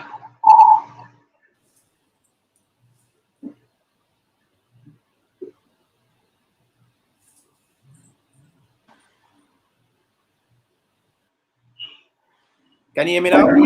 Yes. Okay. Right. So, Giselle, repeat the question, please. Do you think it's important to rebrand your events to keep it fresh? Yeah, sure, definitely. You see, all right, when it comes to, for instance, Soca Frenzy, yeah? Mm-hmm. Over the years, majority of the things that you see from Soca Frenzy, on the flyers especially, I have a lot of input in that, right? But where Soca Frenzy is concerned, because we mainly in one venue, right? We try to do bits and pieces just to make little differences to other events. Outside of like, for instance, we're based in Scala from since 2010, so for the past 11 years, right? We have done trip to St. Lucia, right? Just to try to give ourselves some wings and try to get across to other people about Soca Frenzy, right? And I think we did quite a good job when we went to St. Lucia. We have done it by collaborating with bands in Rotterdam as well. But it goes back to the same thing you were talking about, collaborations. Collaboration with with good promoters and good carnival brands is what helps us to get our brand more widely known. Ryan, you? My main things is I love to reinvent. So one of the great things about doing an event like Soca Brainwash is that it's never the same every year wherever it goes, because the theme literally changes every year. With the theme comes a lot of research, a lot of rethinking, a lot of redesign, which makes it exciting to throw the event. And it makes it also, by extension, exciting for the events to both attend and participate with, because, of course, it's a new experience for them, dress code wise. I always try to change up the DJs. I like to, I recently redesigned the logos. I did a lot of stuff, in the time of sitting still, to re-image and kind of reform what I want to do with events, and even, in my mind, create the new era, because I consider pre-COVID era and post-COVID era as two different things in terms of, where the event landscape is going to go for myself, both as a promoter, DJ, and producer. So I think it's very important for especially in entertainment, to reinvent yourself. You look at any one of the successful brands in Carl, anything. somebody just dropped something by the door. There's a reinvention point, and I think that it's important that everybody understands what their reinvention point is. They adapt, they move, and they go. Yes. I love it. Yes. I cannot swear I had it mute. I'm sorry. Yeah. I just glad it wasn't something else. Thank God, boy. Oh, God. Jules, what are you drinking there? Gin and juice or white oak? Black label rum. Yeah. Black label is the way to go. So I'm to white oak, or they like white oak? White oak too. Any rum. It's the same company. I'm not The drinking same rum company. juice again. So let me ask you guys this question. One of the things that I deal with as a promoter here is the entitlement. Some people feel that they got to come to your event for free, or they need passes or something. How do you guys deal with that? Oh, good There's question. people who want complimentaries or demand that they should get. Yeah, demand that they should get complimentaries. So I mean, with every event, you have people who automatically get passes because they may have helped you in one way or another. But then you have people who reach out to you and say, "Hey, it's me plus three." Me plus four people, or our artist manager might hit you up and say, "Hey, I have my entourage here. What you can do?" How do you guys deal with that? One, I think while it's important that there are certain people that should get passes, they may have helped you over the way, and then also in life, rank has privileges. So, for example, if let's say a Marshall Montana orchestra decides that they want to come to the event and they say, "Hey, can I come?" You say, "Yeah, sure." Of course. But if it's like them plus 15 or 20 and your event is drinks inclusive, the answer is no. Because it's like, yeah, sure, I want you to event, but you need to be reasonable with it. And it's also important that you don't give bad habits. People never forget in this industry. And once you start to give people the bad habits of them plus their entourage, you realize, and let's say your event capacity was 800, and you realize that 300 plus of that It's free to- giving out free things. That means that it's not just a favor. You're literally taking food out of your pocket. Yes. And they need to understand it's a business. If you own a restaurant, because I own it doesn't mean that I own the restaurant doesn't mean that you won't pay for the meal. Or if I have a clothes store, you wouldn't pay for the clothes. And so I think it's important that people respect the service of entertainment. And again, it goes back to this mindset that people think that the promoters just make a whole lot of money. Because what people tend to do, the habit they have, is that they count heads and they count revenue, but they never even guess what the expenses are. Yes. Because they don't know what it takes to bring that to life. And I think that it's important that people respect that process as well too. So you have to have strike a balance. There are people, yes, who deserve to get passes, but there are other people who, if they really support you, they'll pay for event. Or you do something where you can do a family, because I've done it in the past, where you have a specially discounted ticket that at least covers the base of your production. Right. Like at least could cover some of the costs, because it's like me letting you in is me actually, taking away from a patron who would have paid to come in. So I think it's important that you kind of, do that. And again, Jules says, be guided accordingly by the numbers. In other words, Ryan, you just tell them no. Our situation is different because we use some big spaces and we do so many shows. We do, before COVID, we were doing like about 25 to 30 shows a year. And we have to deal with so many people. And, it could make our life difficult. For instance, when you go to get your license, the clerk, you see the show, I want to get 5 tickets. If you tell that clerk no, it's frustration to get a license, to get it written, and so forth. You go by the police to negotiate your strength. The big man send a message, you want to get 10 tickets for the show. What do you do? So we are faced with these kind of situations. So sometimes for a show we do 300 complimentary tickets, 400 complimentary tickets, because it could make your life so difficult. And that is our situation. And that's something that a lot of people aren't cited on. And let's just drop some nuggets to our listening audience. And again, welcome to everybody that's tuned into the live. Don't forget to share the live and to like and subscribe the Carnival Slayers YouTube channel. Just give us a ballpark figure of the cost to just put up a stage. Because people, as I say, all you're rich, all you have money. So what is the cost of just a stage? Ballpark figure. Anybody? Ryan. I was just thinking that you were going to ask Jules the question. I see him laughing there. He gets all these questions. He's loving answering this. The cost of a stage, it depends on the stage, boy, because of course there are different types of stages. There are DJ stages, there are stages for bands, there are decorated stages that are with the aesthetics. Then when you add screens, whether it be LED day screens, it could vary, boy. Like it really could vary. Give me 2 ends of the spectrum, Ryan. That from your own experience, the lower end and the upper end. Give them a house party stage first, Ryan. A house party stage.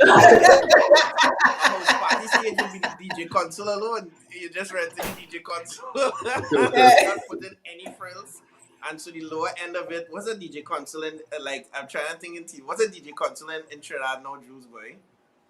A 1500 TT. In the US, it could be your house party scale could be a couple thousand US to a couple thousand US. Like it could go up, to 50, 60, going up. Honestly. Randy, let me ask, because Randy does do some big stages. And that was US, by the way. So that was our numbers are out of hand. Multiply that by 6.8. Yes. Go ahead, Randy. Yeah, our numbers are kind of out of hand. A ladies' night out or a Chaptiland stage, 60 by 40, duo and so forth. Could you're talking Marshall, Kes, Bungie, and Nadan and Karma. We safely looking at about $250,000 per show. Yeah. Wow. Just for the stage. I just want that to stay for without people. even doing any extra, like a whole set of frills with it. That's what I said. If you multiply it, you'll get the ballpark of where stages could fall. And an LED screen alone could run you $2,500 just for the screen, and it depends on the size of the screen, just the screen. Yeah. Then effects to add to the stage. If you want to add any pyro, right? If you want to add, let's say to the performance fireworks, all these start to escalate into just for the stage alone. Just this stage. And one of the things that I've noticed, and I must say kudos to you guys in the promoting and the events management space, is that I've noticed the aesthetic of events has improved exponentially, and the experience for me as a patron and for me as a host as well has improved, because sometimes I go into an event and I look around, at just the decor, and that alone for me helps add to the whole overall experience. I mean, back in the day when you're going to a fete, it didn't used to have all them thing. It's like Kes and Voice say they promote all them fanciful thing all they have, But it's nice, I've been to shows, Randy. I've been to your shows like in Tobago. When I look around at the aesthetic of the grounds, how it was decorated, Ryan, the same thing for Soca Brainwash, it's like, wow, this is nice. And that kind of sets the scene, but that comes at a cost, and people have to recognize that from the time they actually walk into the venue, it comes at a cost when they look at just the decor of the ground, and could you just give us some insights in terms of venues as well, and some of the issues that you've had in renting a venue, and some of the things that have gone horribly wrong with venues and the owner of the venues when you try to book a venue? And for example, in the UK here, we have a sort of issue, and I see big up to Paho Music on the live. Paho Music is one of our UK artists, but also a promoter who's actually had issues in terms of booking boats to do boat ride events in the UK, whereby the boat owners, there's a bit of racism involved, unfortunately. But that's some of the stuff that we face over here. Randy, you kind of touched a little bit in terms of like getting the license and stuff for an event. Guys, what sort of issues have you faced in terms of securing a venue for event? Julius, I'll start with you, then Ryan, I'll come to you. I mean, one of the things that I think I've learned over the years is that you really have to perfect your brand and your professionalism as a brand, right? Mm-hmm.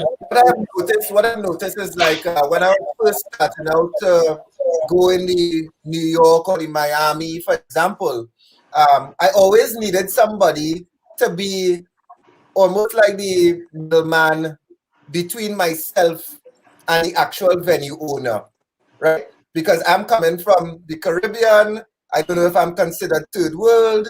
And there's always another face or another person who's supposed to interact with the person who owns the venue, right? What I've found is that as more as you have established yourself as a brand that is professional, from an international standpoint, it makes it a little easier for you to approach persons directly, venue owners directly, especially if you equip them with an understanding of what your brand is, right? I think gone are the days, well, I wouldn't say gone are the days, but there's a little bit of a stigma, and I'm sure that Sydney would be one to kind of have experienced that. Even in the UK, for example, there's a little stigma with Caribbean people is associated with wildness and maybe violence, etc., etc. When really and truly, they have persons who are professional in the game. There are persons who put the necessary requirements to have a safe and enjoyable event, right? But we don't get the opportunity because we are stigmatized as probably a ruffian crowd, a violent crowd, a wild people crowd who will damage all their furniture, damage the venue, etc., etc. When they have some hard-working professionals who are trying to change that stigma, right? So for me, that's one thing I've experienced.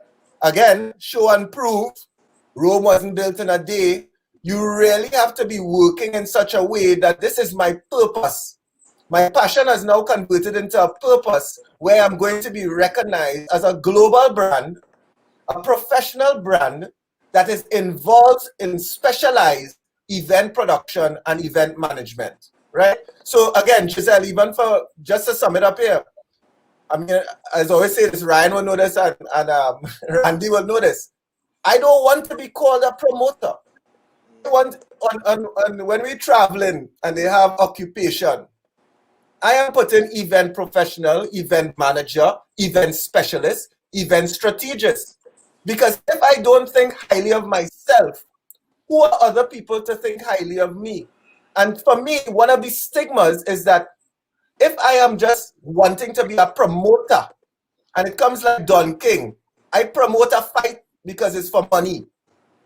I want to change that mindset for people to think that what we're doing is a serious employment, is a serious industry. And unless we start changing the mindsets, we're not going to get the venues that we want to. If you catch what I'm saying now. So for me, I want to change the mindset. I don't want people, just like how Ryan would say, people say that they watch the crowd and they think that that's how we make money. No, what we're doing is an art, is a skill. People need to recognize that what we are doing is a sustainable industry, right? Yes. Look where I went. Nobody, I would have never said I want to be a promoter in school. I never said I want to be a promoter, right? But ideally, this has taken me to the world. So it's something very serious. It's something I feel very a part of. And I would like to, what the work that I do helps the next generation who are coming up, aspiring to be the next event professional. I just want to add to what Julius was just saying. I think what you said, you hit the nail on the head. You because I myself have tried to move away from that term promoter, and I use words like organizer, curator, producer stuff when I'm dealing with venues on a professional basis. So you're very 100% correct on that. Kudos to you. Well articulated, Julius, and thank you for educating us, because even myself, I will no longer refer to you as a promoter.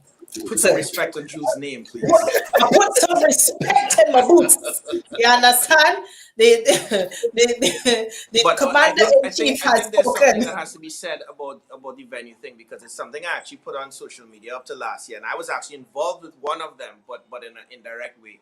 But there was a viral moment of a girl who leaped off of a truck right last year, but not last year, the last year of Miami Carnival. One of my friends even know. I happened to be DJing the event, and this girl actually, she got a ride to the event with me, but I actually, when I was playing, the promoter, like she climbed up on the truck, and then she ended up diving off the truck, and everybody caught her, and I in the moment, it happened. But then after that, I made a post. I said, I want the Caribbean community to understand that going viral isn't everything, because what's going to happen is that if, for example, that girl dived off that truck and she died, or somebody got seriously injured and there was a serious lawsuit, it means that on a blanket level, it compromises the whole Caribbean market in terms of us getting certain venues. And I said, I think everyone needs to be more careful. Promoters, DJs, in terms of what they incite at events. It is not good that, yes, we know that there's a mashup music, but it is not good if, let's say, they're playing music and they go and mash up the boats. Like, don't do it, because what you're going to do is they're going to ban Caribbean. Like in New York, there are actually certain promoters and DJs who are banned on certain boats. People don't know these things that happen behind the scenes. They're banned from playing, and certain songs get blacklisted. You can't play Nasty Up on other songs on certain boats, They said, listen, if you play that song, this party is over.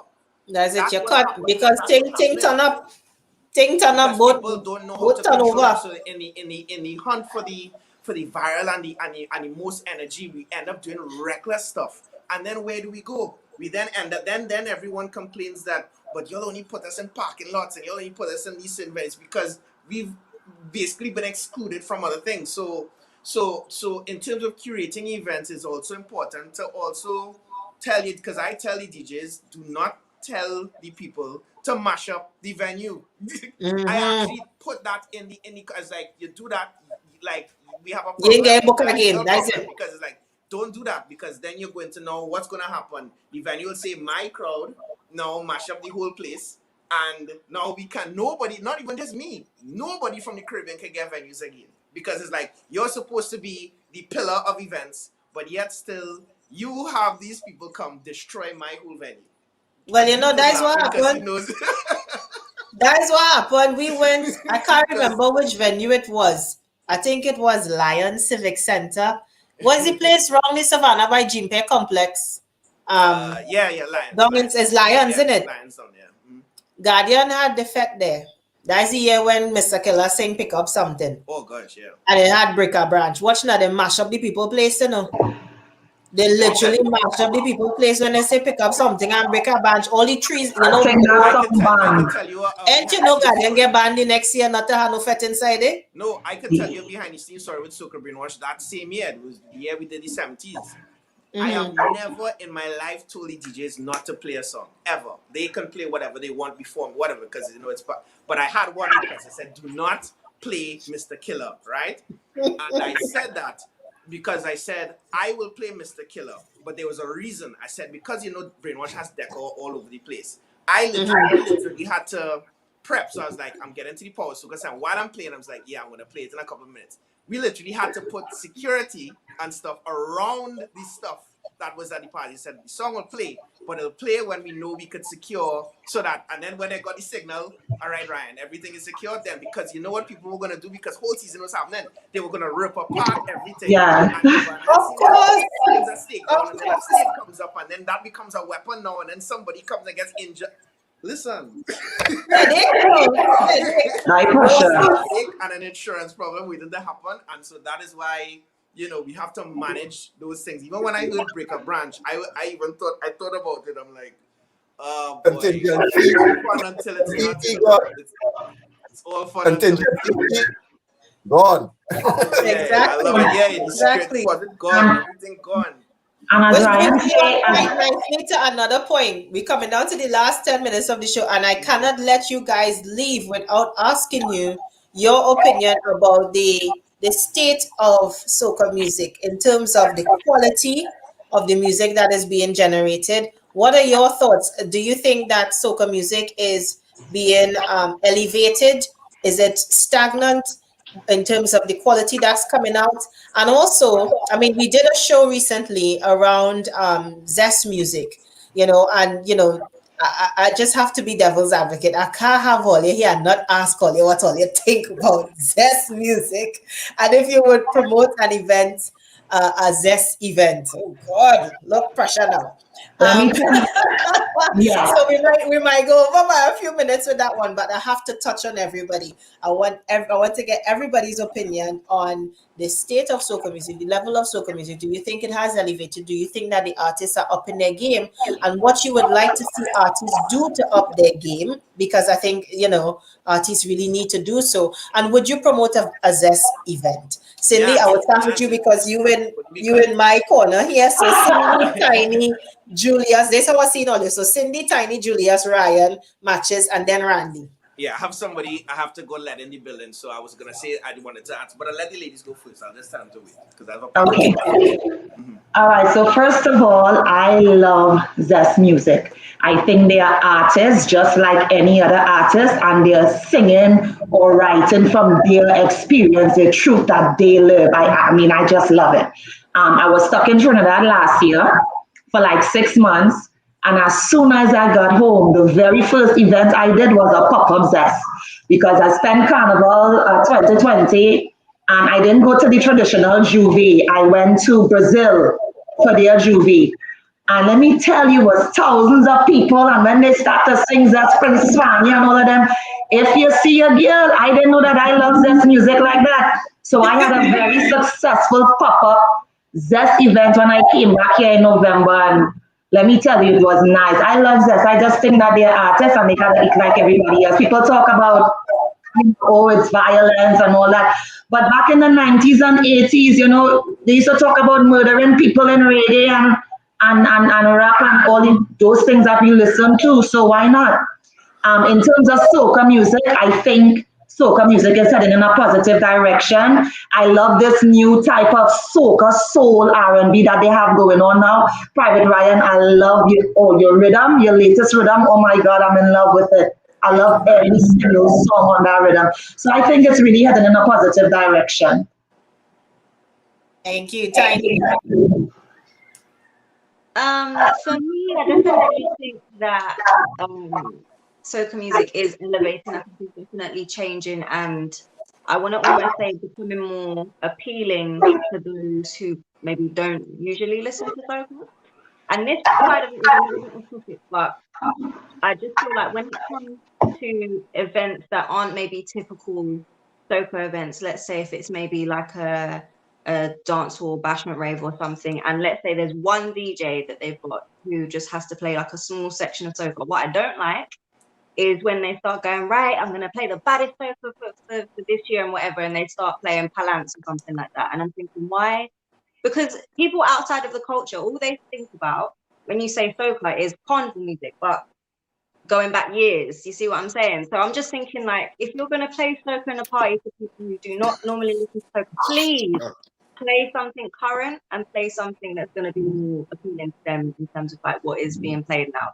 That drives me crazy. That's the only thing. But I think it's definitely good. Best music I'll listen to. I'll listen to all soca. Like soca makes me move, and that's all I care about. I just want my soca. I'm a rock. That's it. That's what I want.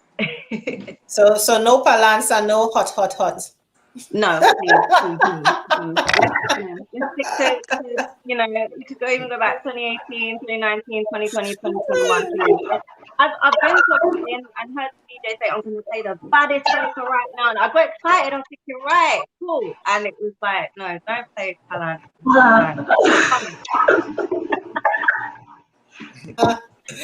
Oh gosh, Julius. We can let Ryan go because I know he wants to go on.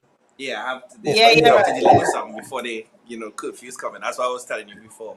The state of soca music, I think over the years, if I have to deal with there's a couple ways to answer it. Holistically, the popularity of soca has risen a lot. You find that the soca, there's a huge interest in soca. You can see it in terms of in the patronage of soca events, especially in North America. People are really into soca right now. I think, just to go to what you were saying before, it is also unfortunate that for some people who are part of the Caribbean, they can play the latest dancehall and the latest hip hop and the latest, UK stuff. But then when they come to play soca, they play Togetherness, Palance, Dead or Alive. I could go down the list. I know the list jump.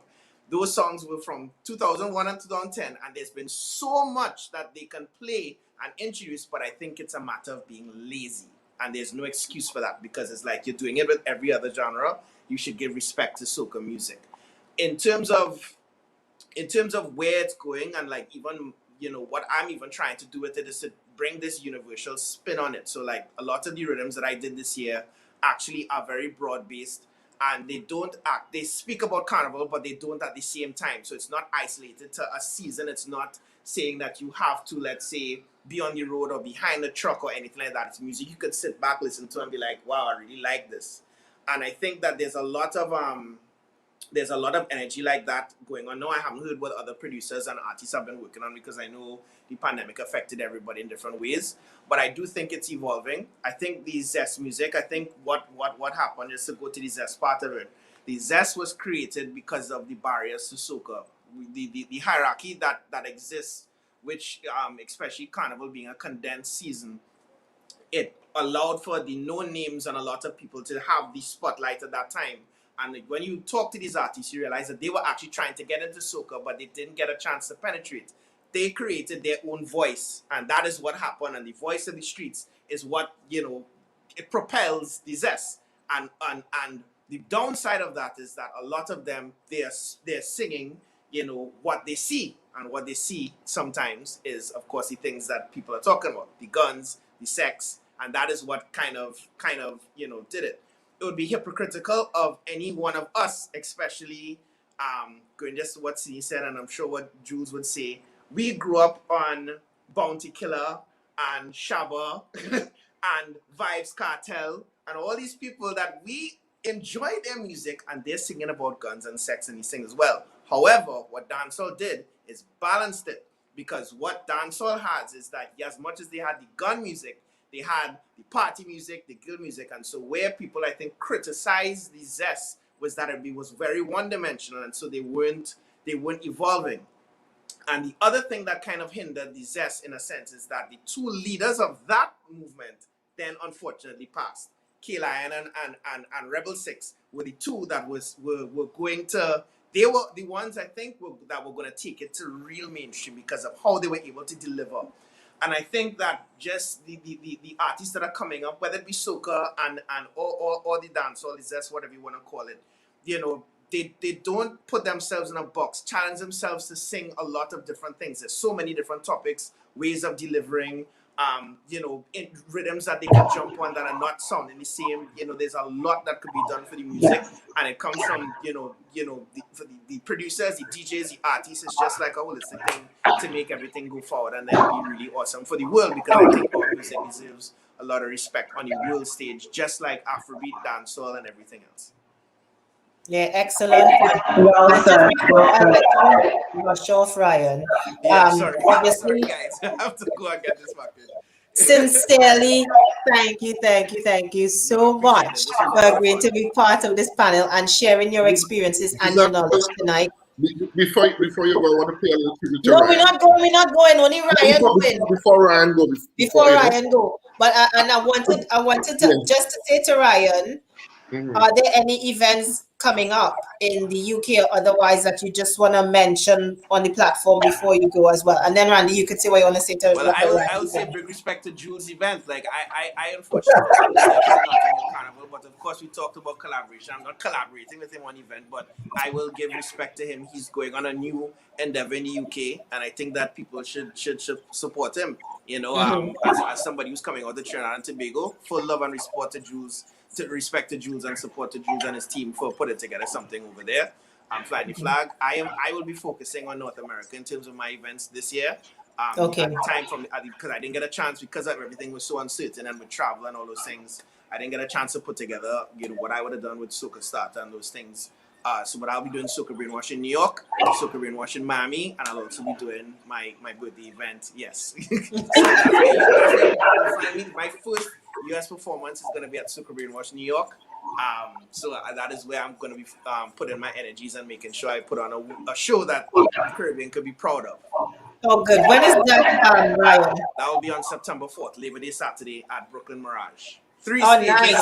of DJs from all Hopefully they will let us over. Right now they don't want nobody from the UK and America. They don't have to call over there.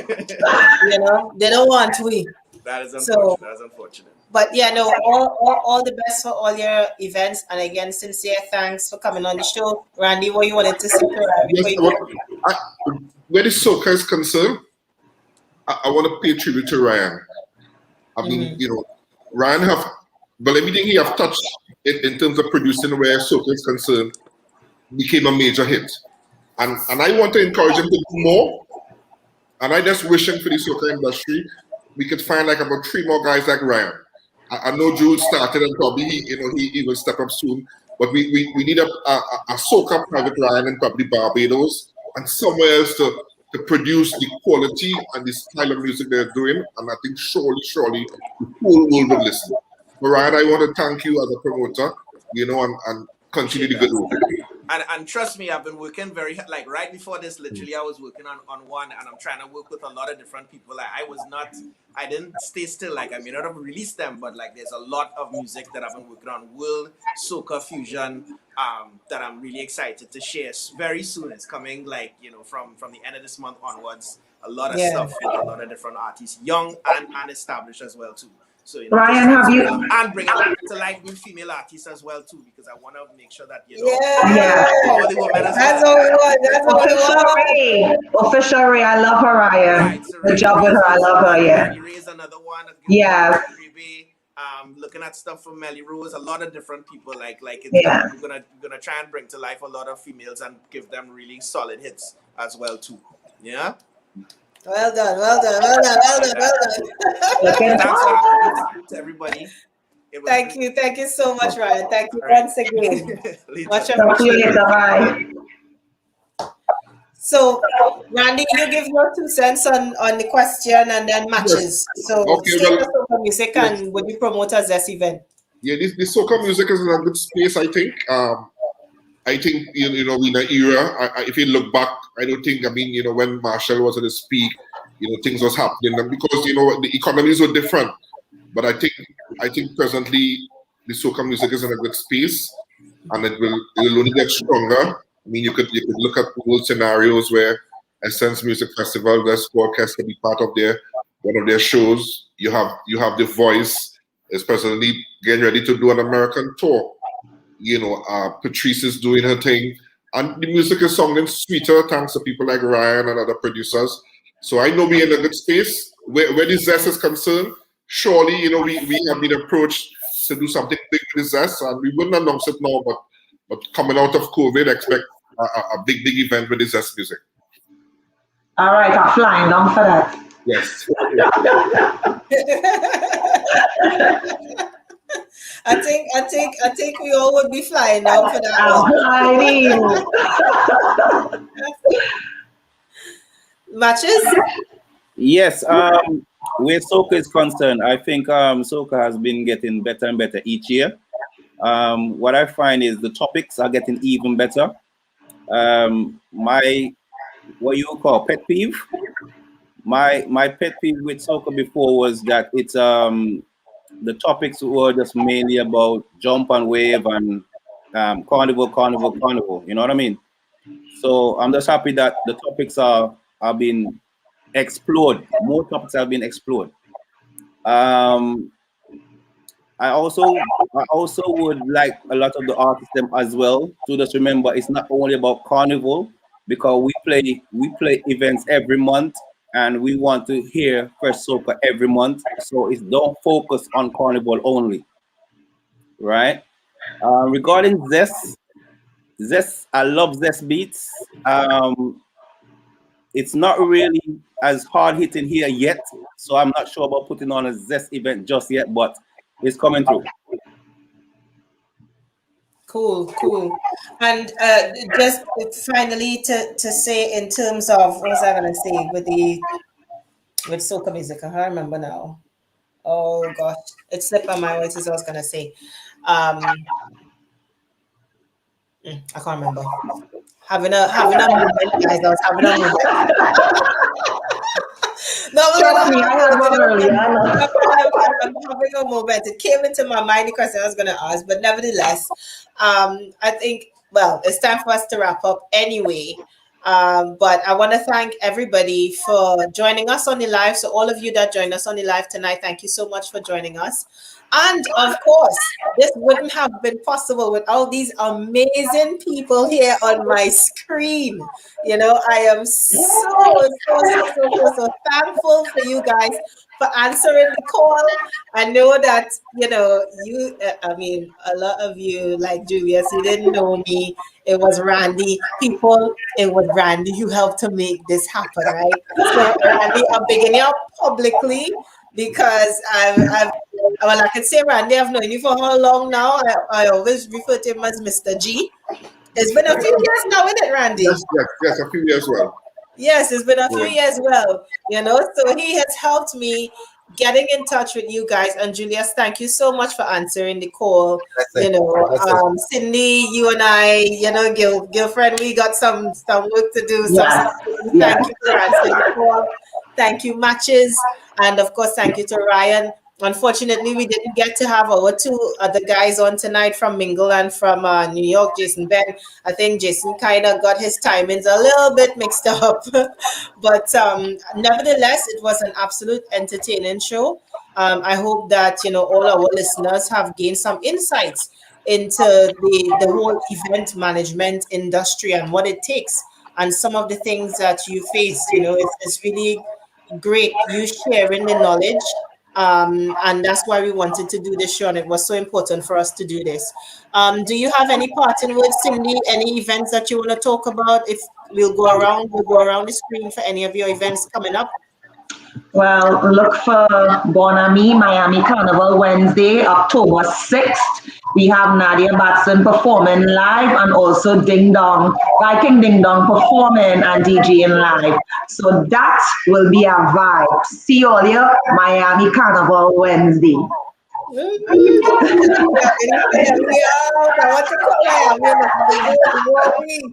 It's so unfair. Julius. Just for me, it would be Rebel. At this point in time, I'm about to be releasing a number of Caesar's Army events for the rest of the year, but I want to focus on our first ever Rebel UK Juve Rebellion, Caesar's Army times Soca Spartans UK times DBL Vibe Tribe. Look out for it Saturday, August 14th. South of See you England there. showground. Yes. South of We England will be there. showground. We will be Boom. there. We will be there. We will be there. Matches. Well, I'm just glad that the place is opening back up, Giselle. I'm just glad. Right. Yeah. Well, as you know, we are each and every month and each and every second Friday of the month, right? So it will be August 13th for us, and then September 10th, and so on and so on and so on. But the first one, I'm just grateful to be able to keep an event again this year. Yeah, absolutely. And we will be there. Soca Frenzy in the house, definitely. And last but not least, Mr. G. Yes. What's next for us is our comedy festival, Make We Laugh comedy tour. And hopefully we're trying to do a pay-per-view in North America and and London. So Giselle is something we'll talk about. But this show will feature all the Caribbean top comedians, dramatists, in relevant stuff dealing with post-COVID. We have been out for about a year and a half. So a lot of bacchanal, as we call it here, commerce and confusion was missed. We're going to wrap that up in a 3-hour production to have people laughing from beginning to end. Oh God, I'm so looking forward to that. That is gonna be awesome. We need to laugh. I could do it a belly full. Could definitely do it a belly full. Tiny, you've joined us. We're just wrapping up. And we went around the screen with everyone with any events coming up. Is there anything that you would like to say to your followers or people viewing tonight? I think in terms of events that are coming up, I think obviously there's a lot. I think we've been in lockdown for a long time and we're all ready to fit, because I sure as hell am. I'm ready to go. So I guess just to promote for others on their behalf, just look out obviously for Remedy. You've got Jam Duvet, you've got the Zulu boat ride, you've got some stuff from Release the Rhythm as well. So there's plenty going on. So yeah, just everyone just. And you've got Rebel Tiny. Don't forget Rebel. Rebel, of course. I'm freedom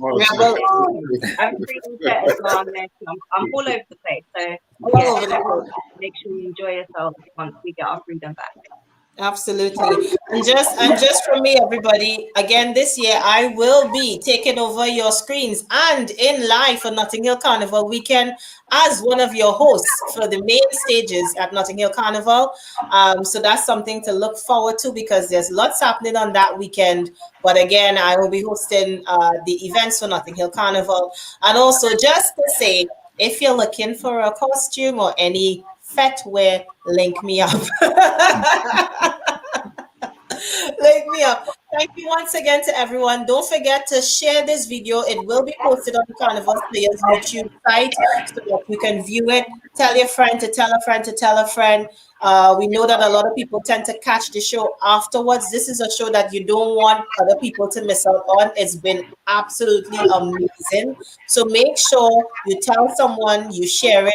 And of course, subscribe to the Carnival Players YouTube channel and definitely follow these guys. Sin City Ent, Julia Caesar, aka Caesar's Army, DJ Matches, Soca Frenzy, Randy Glasgow Productions, and Tiny Houdini, as well as DJ Private Ryan, and those who couldn't be here at Mingle UK and Captain J Ben. Thanks again, everybody. Guys, you have my utmost. Bye, Thank you, Giselle. Thank you so much. Thank you. Take care. Have a good night.